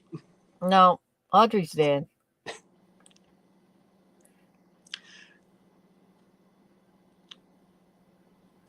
was gonna make a joke. Audrey is never gonna rise again, but you'd have to know the movie Audrey Rose to get that. Oh, yeah, exactly. Let's explain my joke. Anyway. That's TJ's joke for the night. Yeah. I don't tell it. I just explain it. And then you're like, what the hell is he talking about? Well, hey, Davy Henry.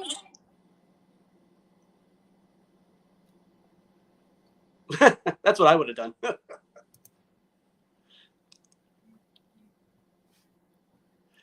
Okay, smartwatch, you're telling me to take a walk, but I can't. I'm doing a watch along right now.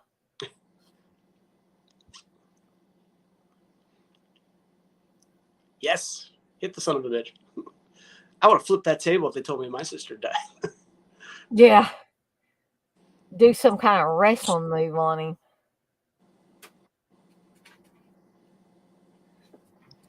Those are sturdy keyboards. Keyboards nowadays would just they break if you breathe on them too heavy.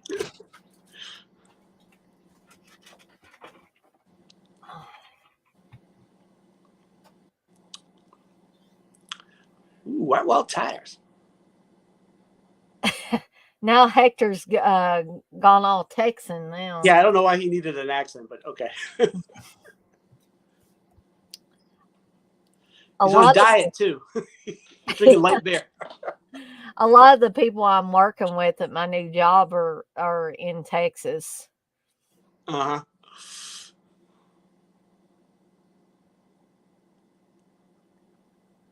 I spent the whole day training with a guy that lives just outside of Austin, Texas on Friday.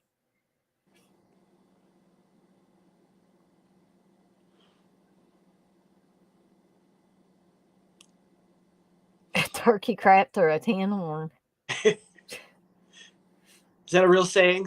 I don't know. I'd have to ask these Texas people I work with.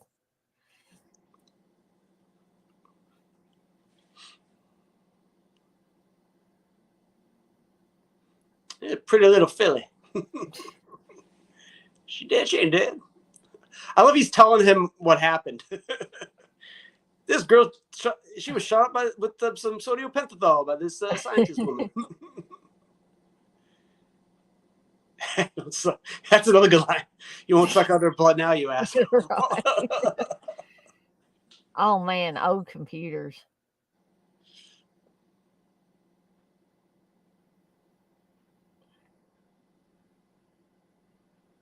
Whoops. Our adolescent guest.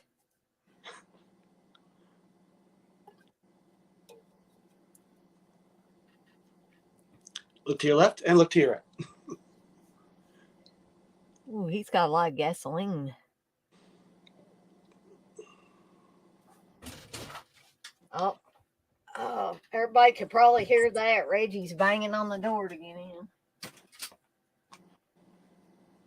Reggie, learn how to open the door yourself.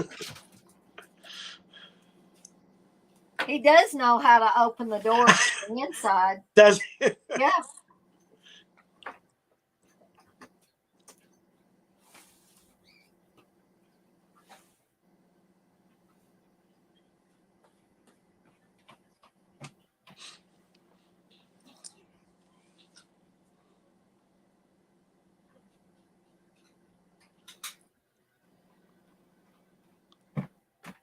Oh, I had dishes in the sink that I need to wash later, and Reggie, he'll drink soapy water out of the dishes.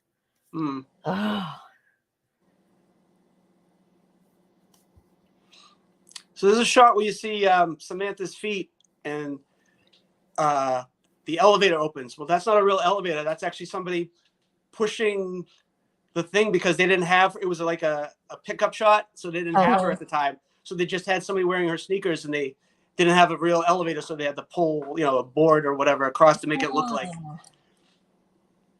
And there was another scene just a second ago where she turned on the flashlight, it was pointed at her face, and she almost blinded herself. Yeah, I wonder if that was another one that was like, oh, we did this by accident. Let's keep it in the movie. That poor guy, if she was only 20 minutes earlier, he might be still alive. Yeah. Nope. He's a blood bank.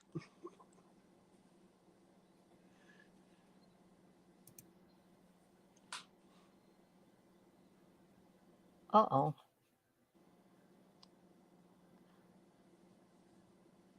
Gotcha. These dudes are creepy. I mean, the lighting doesn't help either. Ooh.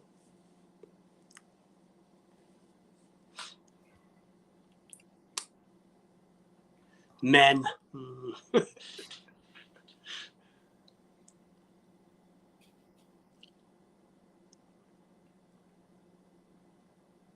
It's gonna stand here and creepily watching. That's it. I'm feeling pretty poorly right now. I'm just gonna kind of lean here. You should just grab one of the kids and start sucking his shoulder or something.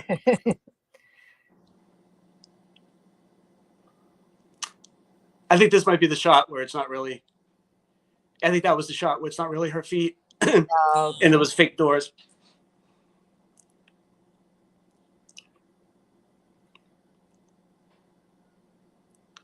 Bullshit! It's not a shot. They're gonna do horrible things to you, little girl. If that was me, I'd be like, "Does this look like a needle, you little moron?"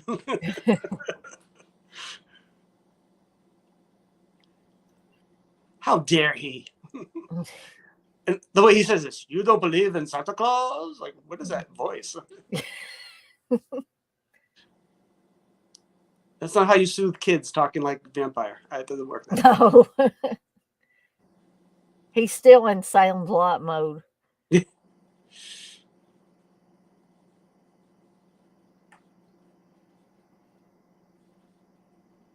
Gotcha.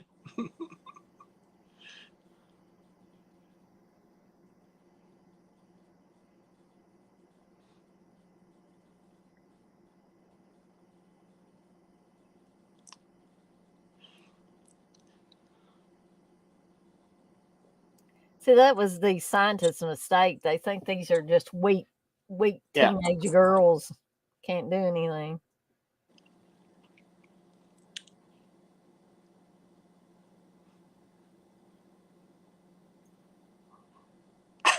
Those kids got their hands.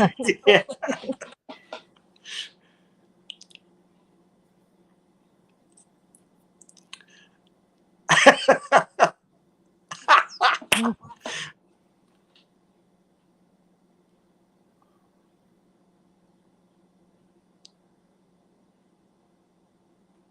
Oh, she said totally. Yeah, she did say totally there. Seriously. See, all these scientists are stupid.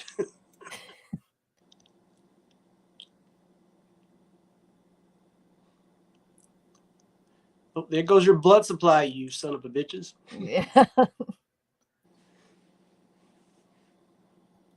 They are vampires. They're wanting a dang blood supply. I mean,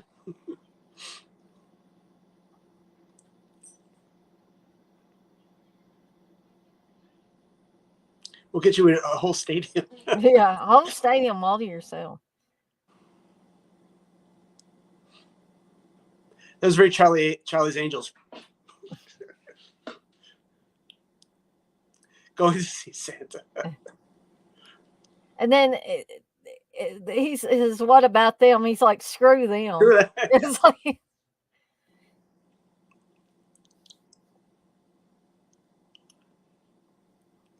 I like it's a comedy and it's funny, but it's not like it's not like overly like it's not like Lampoon or anything. right.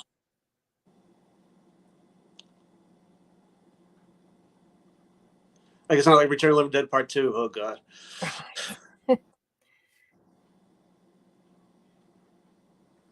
Get the damn screwdriver out of my head. Yeah, those kids pick now to introduce themselves. Yeah.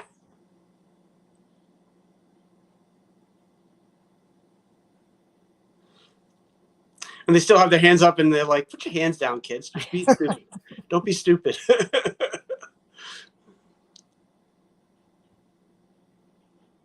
And she's telling Maroni's complaining about this music.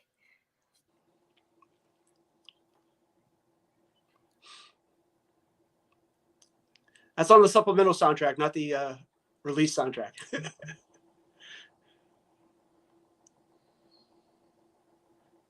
You're too young to see this.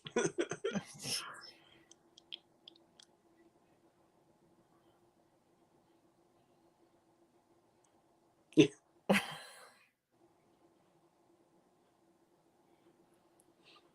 Yeah, he wanted to piss them off.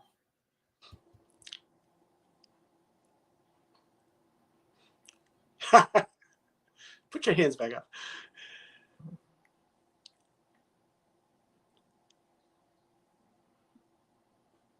Oop.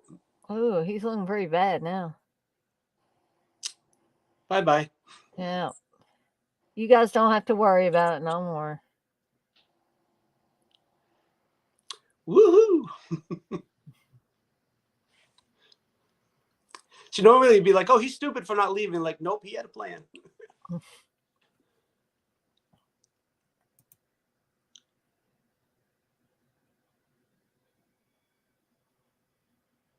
Dirk says Jeffrey Lewis is the shit.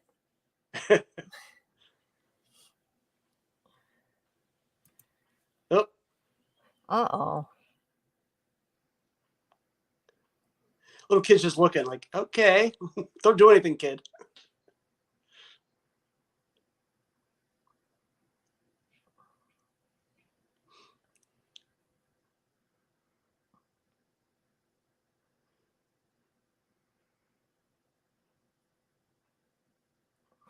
Oh.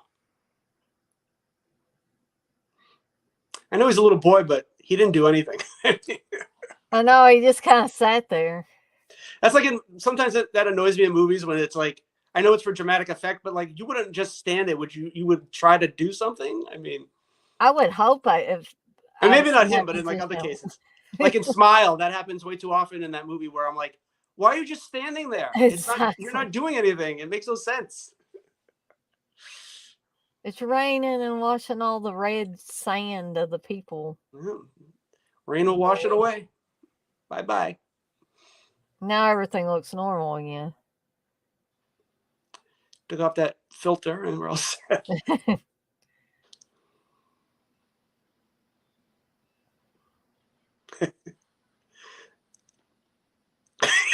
The boy's like, I don't want to smile. Come on.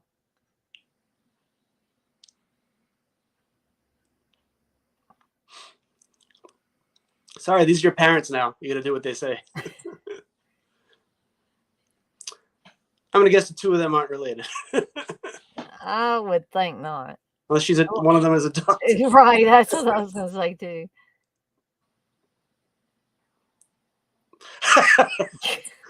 The little girl's great. I let she go from smiling to going, oh. I don't know where she gets that.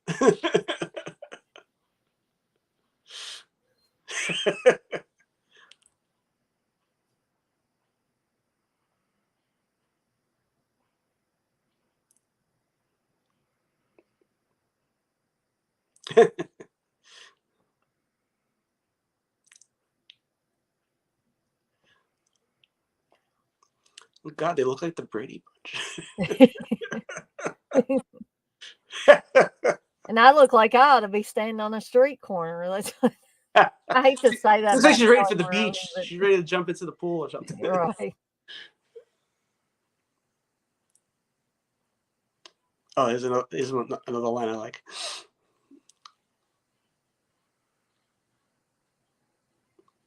The whole burden of civilization has fallen upon us. They all look like they're going to church. Yeah. Easter Sunday.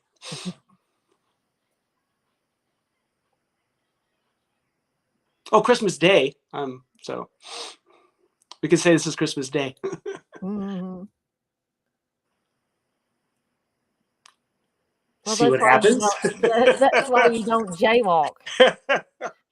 Every time I cross the street and I cross against the light, I always say the light.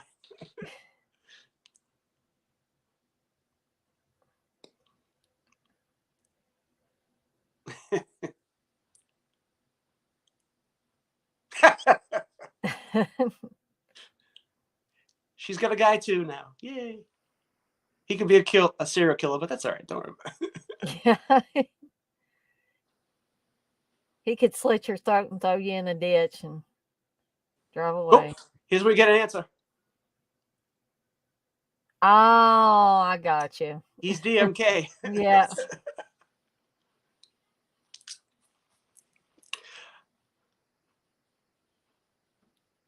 So I'm guessing he's a video game nerd too then.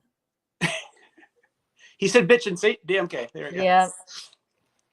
So she's in the movie Hard to Die, Kelly Maroney, and it's an uncredited role. And or she's not listed as Kelly Maroney. She's listed as D. Mason Keener. Oh. As a reference to this movie, she's her name in the credits is D. Mason Keener. Yeah. And I'm sorry for being sappy, but I do like this song at the end. This is one of those 80s duets where they got two performers together and they had them, do a love song.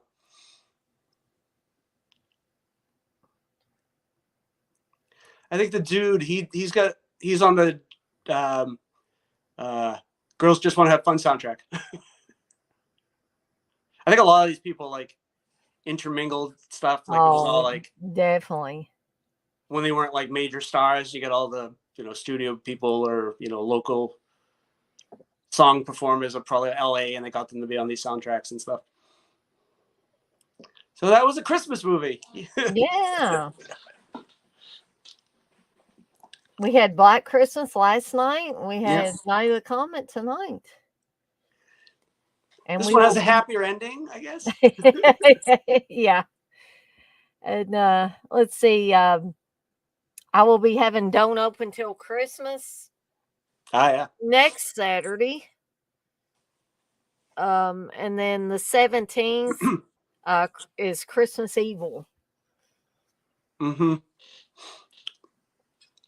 Is Christmas Evil doesn't the Blu-ray have a commentary with John Waters? Is that the one? I think it does. Yeah. I want to say I haven't heard that yet. I know the Blu-ray of this movie has Kelly and Catherine doing an audio commentary. I haven't listened to that yet. I still haven't opened it. I was gonna bring it and watch it on that, and I was gonna open it, but I left it at home. So Turk says it's like Lionel Richie, but just not as good.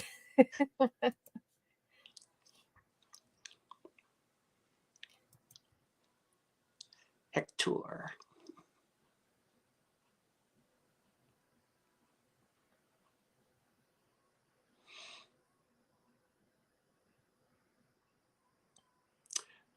That's a name, Dick Rude. That's so funny. I just noticed that.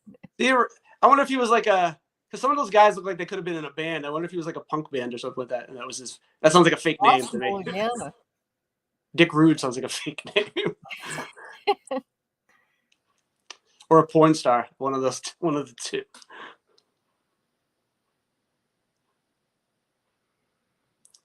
Yeah.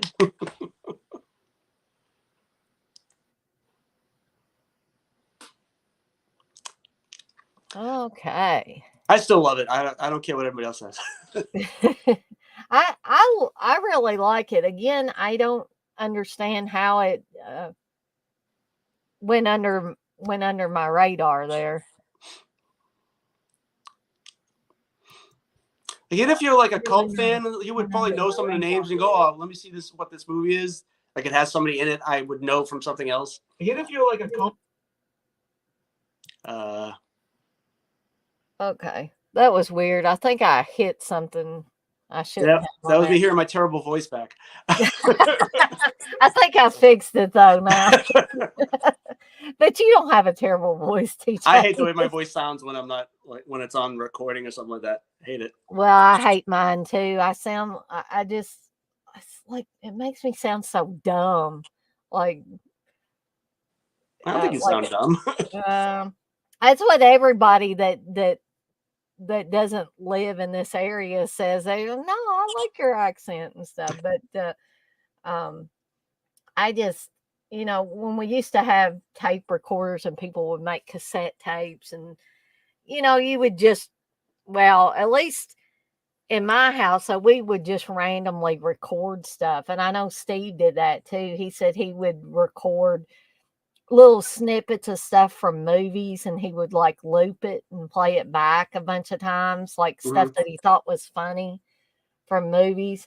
But I just used to randomly just record stuff with a tape recorder. Like my dad and my brother were playing Contra one time, if anybody knows that video game. And Dad kept accusing my brother of stealing his lives, and you could hear Dad saying, "Quit stealing my lives," and "Damn it, Jason, you got where I was gonna get."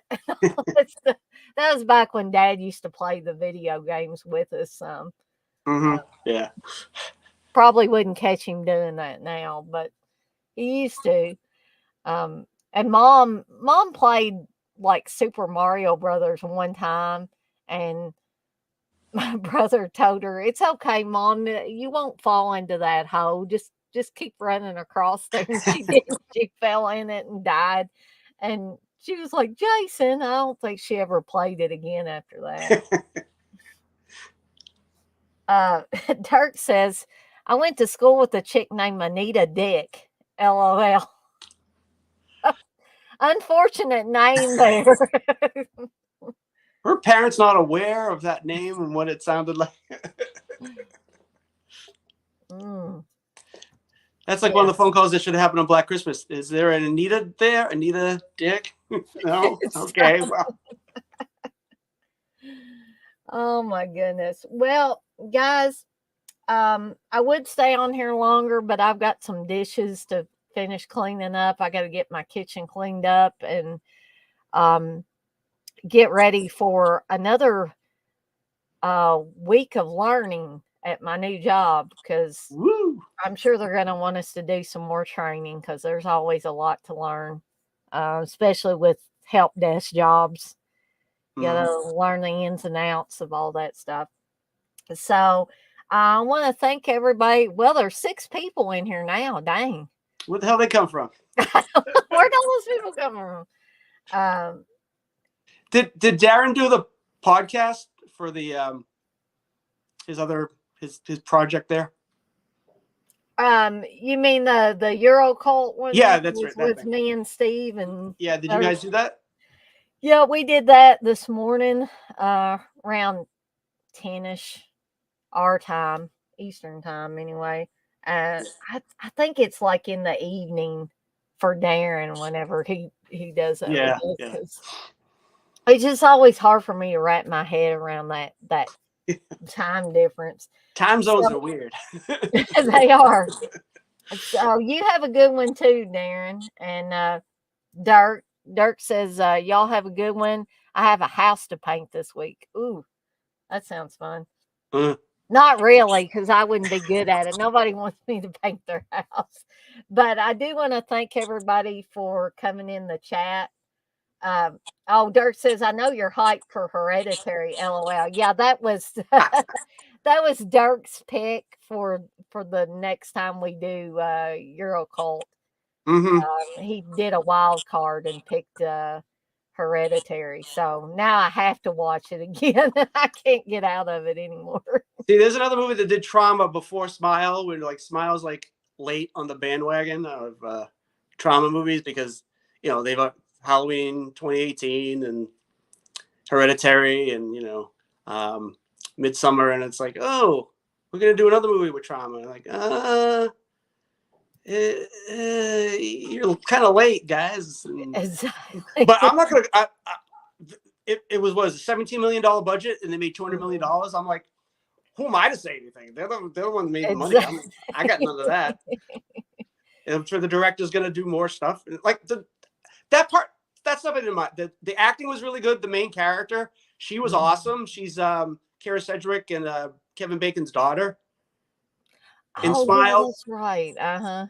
She was. I loved her performance, and the girl at the beginning, who she was in the original short that this was based on. She was really good. She's really good in the short. You should watch the short's called Short. That's my accent. The short is called Laura Hasn't Slept. It's on YouTube.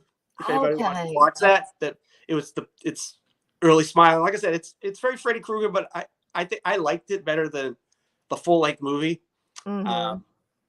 It does have a jump scare, but it's more of like a suspense than a jump scare. Stuff that's just throwing the cat out in front of the camera isn't like a scary jump scare to me. But in theaters, people are like, I'm like, seriously, it's a cat. Calm down. Right. Yeah, you can calm down now. You don't have to lose your mind.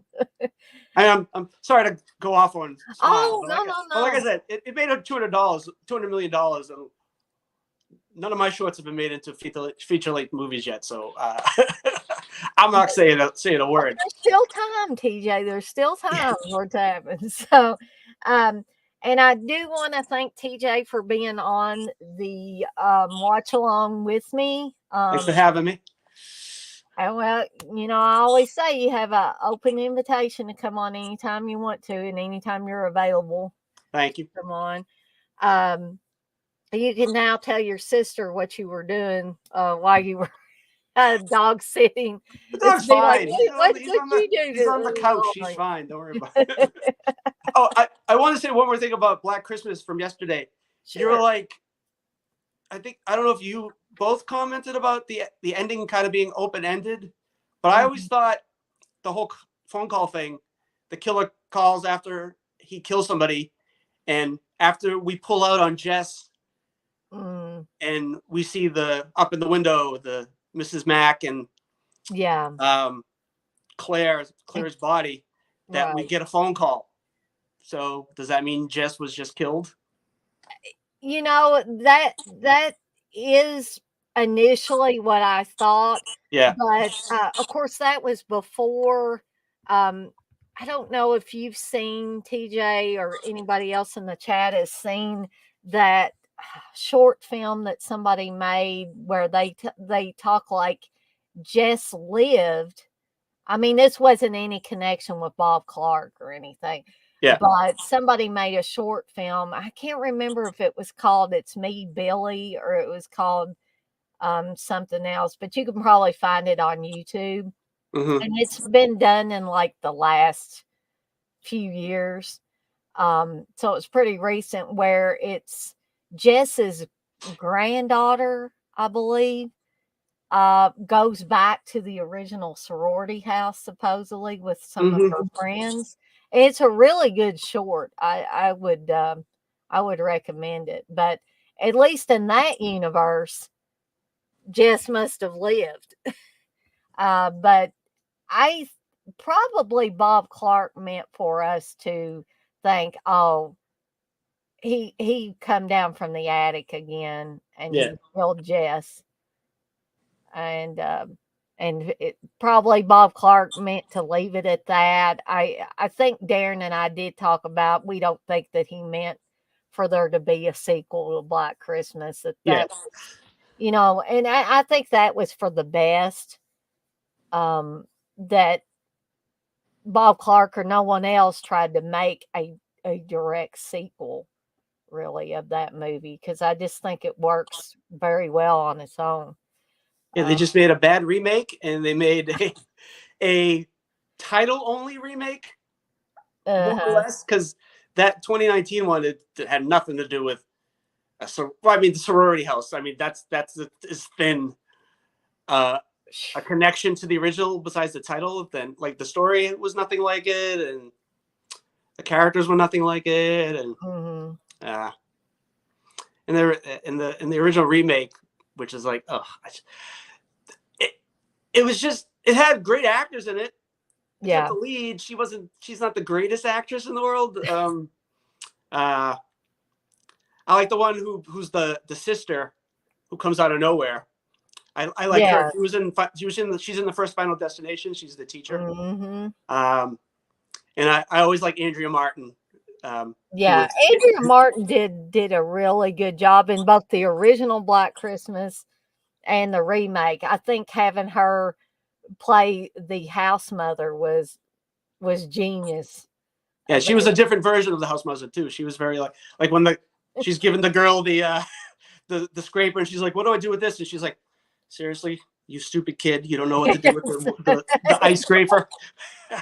She's a comedian too, so for her to be, she's sort of funny in that too. In like, I think she's the best thing in the Black Christmas remake, because she's in what she plays the aunt in My Big Fat Greek Wedding.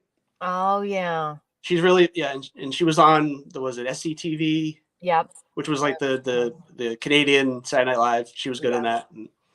And, but especially in the sequel, the remake, with the whole, every kill was them gouging someone's eye out. And it's like, it wasn't even, they didn't even do anything. I mean, they had the icicle that comes out off the roof, but it's just like, it's so repetitive.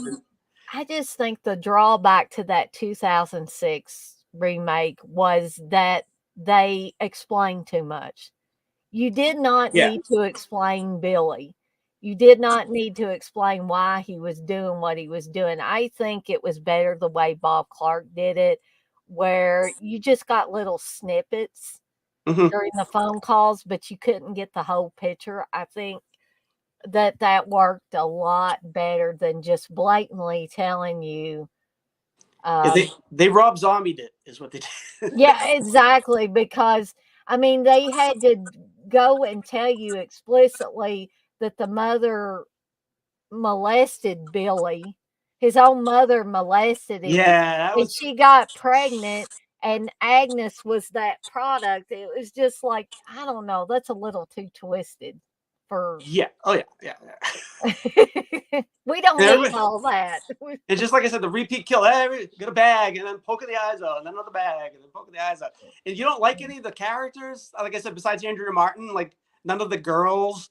I mean, you get the drunk girls, so she's supposed to be Margot Kidder and the character, and it's like you guys saying that, like, the characters are really good, and the way they set them up, and what you see, you get a lot of character development out of a short movie, and I mean, as far as what their characters are and all that stuff, and just the remake was just like, we're just gonna make something gory and bright lights.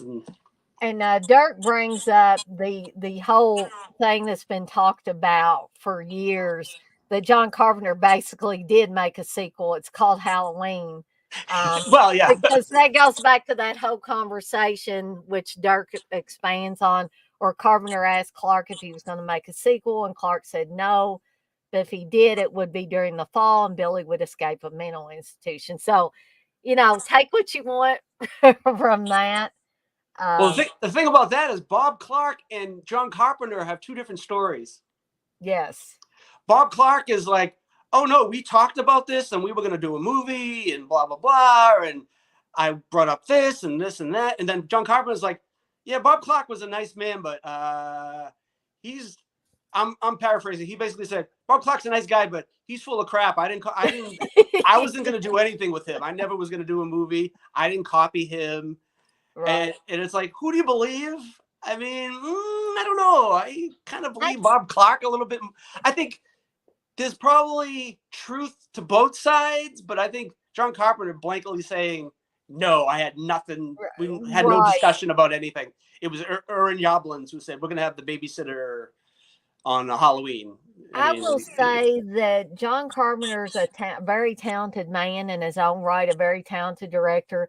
But yeah, I can see where just by him watching Black Christmas, the shots in Halloween, there are some shots in Halloween that are very, very, very reminiscent of Black Christmas. And there's just no denying that. I don't care what John Carpenter says. I mean, it's the proof's in the pudding. It's, you know, you watch both films. Anybody that's paying attention would notice the similarities in the way the two films were shot. But the thing is, Bob Clark did it first. Yeah, I mean, there was, what was it? Peeping Tom was like, was it 1960? That was another, like, you know, point of view movie, which is like. Now, John Carpenter, I've heard him say he gives, like, one of the first scenes in Halloween where it's supposed to be young Michael Myers outside the house looking in and knowing that his sister's upstairs with her boyfriend doing naughty things. And it's so that whole shot where it's sweeping outside the house, I have heard John Carpenter say that it's similar to A Touch of Evil. Okay, yeah. And so, but I see it as being very reminiscent of the outside shots of the sorority house in Black Christmas. Well, then again, like, people take from other people and they're not necessarily stealing it, but they're like, oh, this looks cool. If I did a movie, if I did this scene would look like, I would think it would be good if it looked like this and it would work, you know. I don't think I think some people too, they're like, they hold their creations very close to them. So if someone goes, well, we were talking about that and then he made his own movie, you're kind of thinking, oh, they're saying that I don't have talent and I stole from them, you know, even if they're putting it in a nice way. I mean, like, I'm not putting anything in anybody's mouth, but if you kind of read between lines sometimes and you think of how somebody would think of something, you go, oh, that probably would think, oh yeah, he's like saying that I wouldn't have made Halloween if it wasn't for him. But so you're gonna not give him any credit at all. It's just like, Then also, if you're in a bad mood, you're gonna say just something flippant. Like if you're some guy on the street, you yell at a celebrity and you ask them a question, and like the celebrity's like, I'm going to a restaurant or something like that. I'm not here to answer your question, and they'll say something like, yeah, he's an idiot, fuck you, or you know, something. Excuse my language. That's okay. But demonetized. Yeah. Well, guys, but anyway, it has been fun, and I think we've had a very good conversation before, during, and after the movie, and I always enjoy those. But I know if I don't get off here now, it's going to be midnight. I'll still be on here talking about stuff. But I have enjoyed it. I gotta eat my tree, so come on. Yeah. and TJ's gonna eat his Christmas tree there. And I am gonna go clean up the kitchen and get things all ready for tomorrow. And I may log into my work email to see, because I like my new supervisor, but he kind of sometimes waits until the last minute to tell us what our schedule's gonna be as far as training. And I just want to see if he's dropped an email in there to let us know what we're doing or what time we need to start, because we had been starting at 8:00 Eastern time last week, but he said eventually we were going to be starting at like 7 or 7:30. And so I want to make sure he's not going to like switch it on us and I get up too late and it's like, holy crap, you know, I'm supposed to already be starting. But you have a great week too, Dirk, and I'm sure I'll be talking to many of you guys. Like, I'll have my dinner with De Palma coming up Thursday, and who knows, I may sprinkle some stuff in there through the week. It just depends on how work goes. Yeah, I'm gonna sprinkle it in like pepper. But anyway, on that note, I am gonna skedaddle on out of here for the night, and I will see everybody on the flip side. So y'all have a good night, and Darren, you shortly will have a good morning, I'm sure, or I hope you have a good morning. And thanks again, TJ. I appreciated you being on here with me. No, thank you. You're welcome. Okay. Bye, everybody. Bye.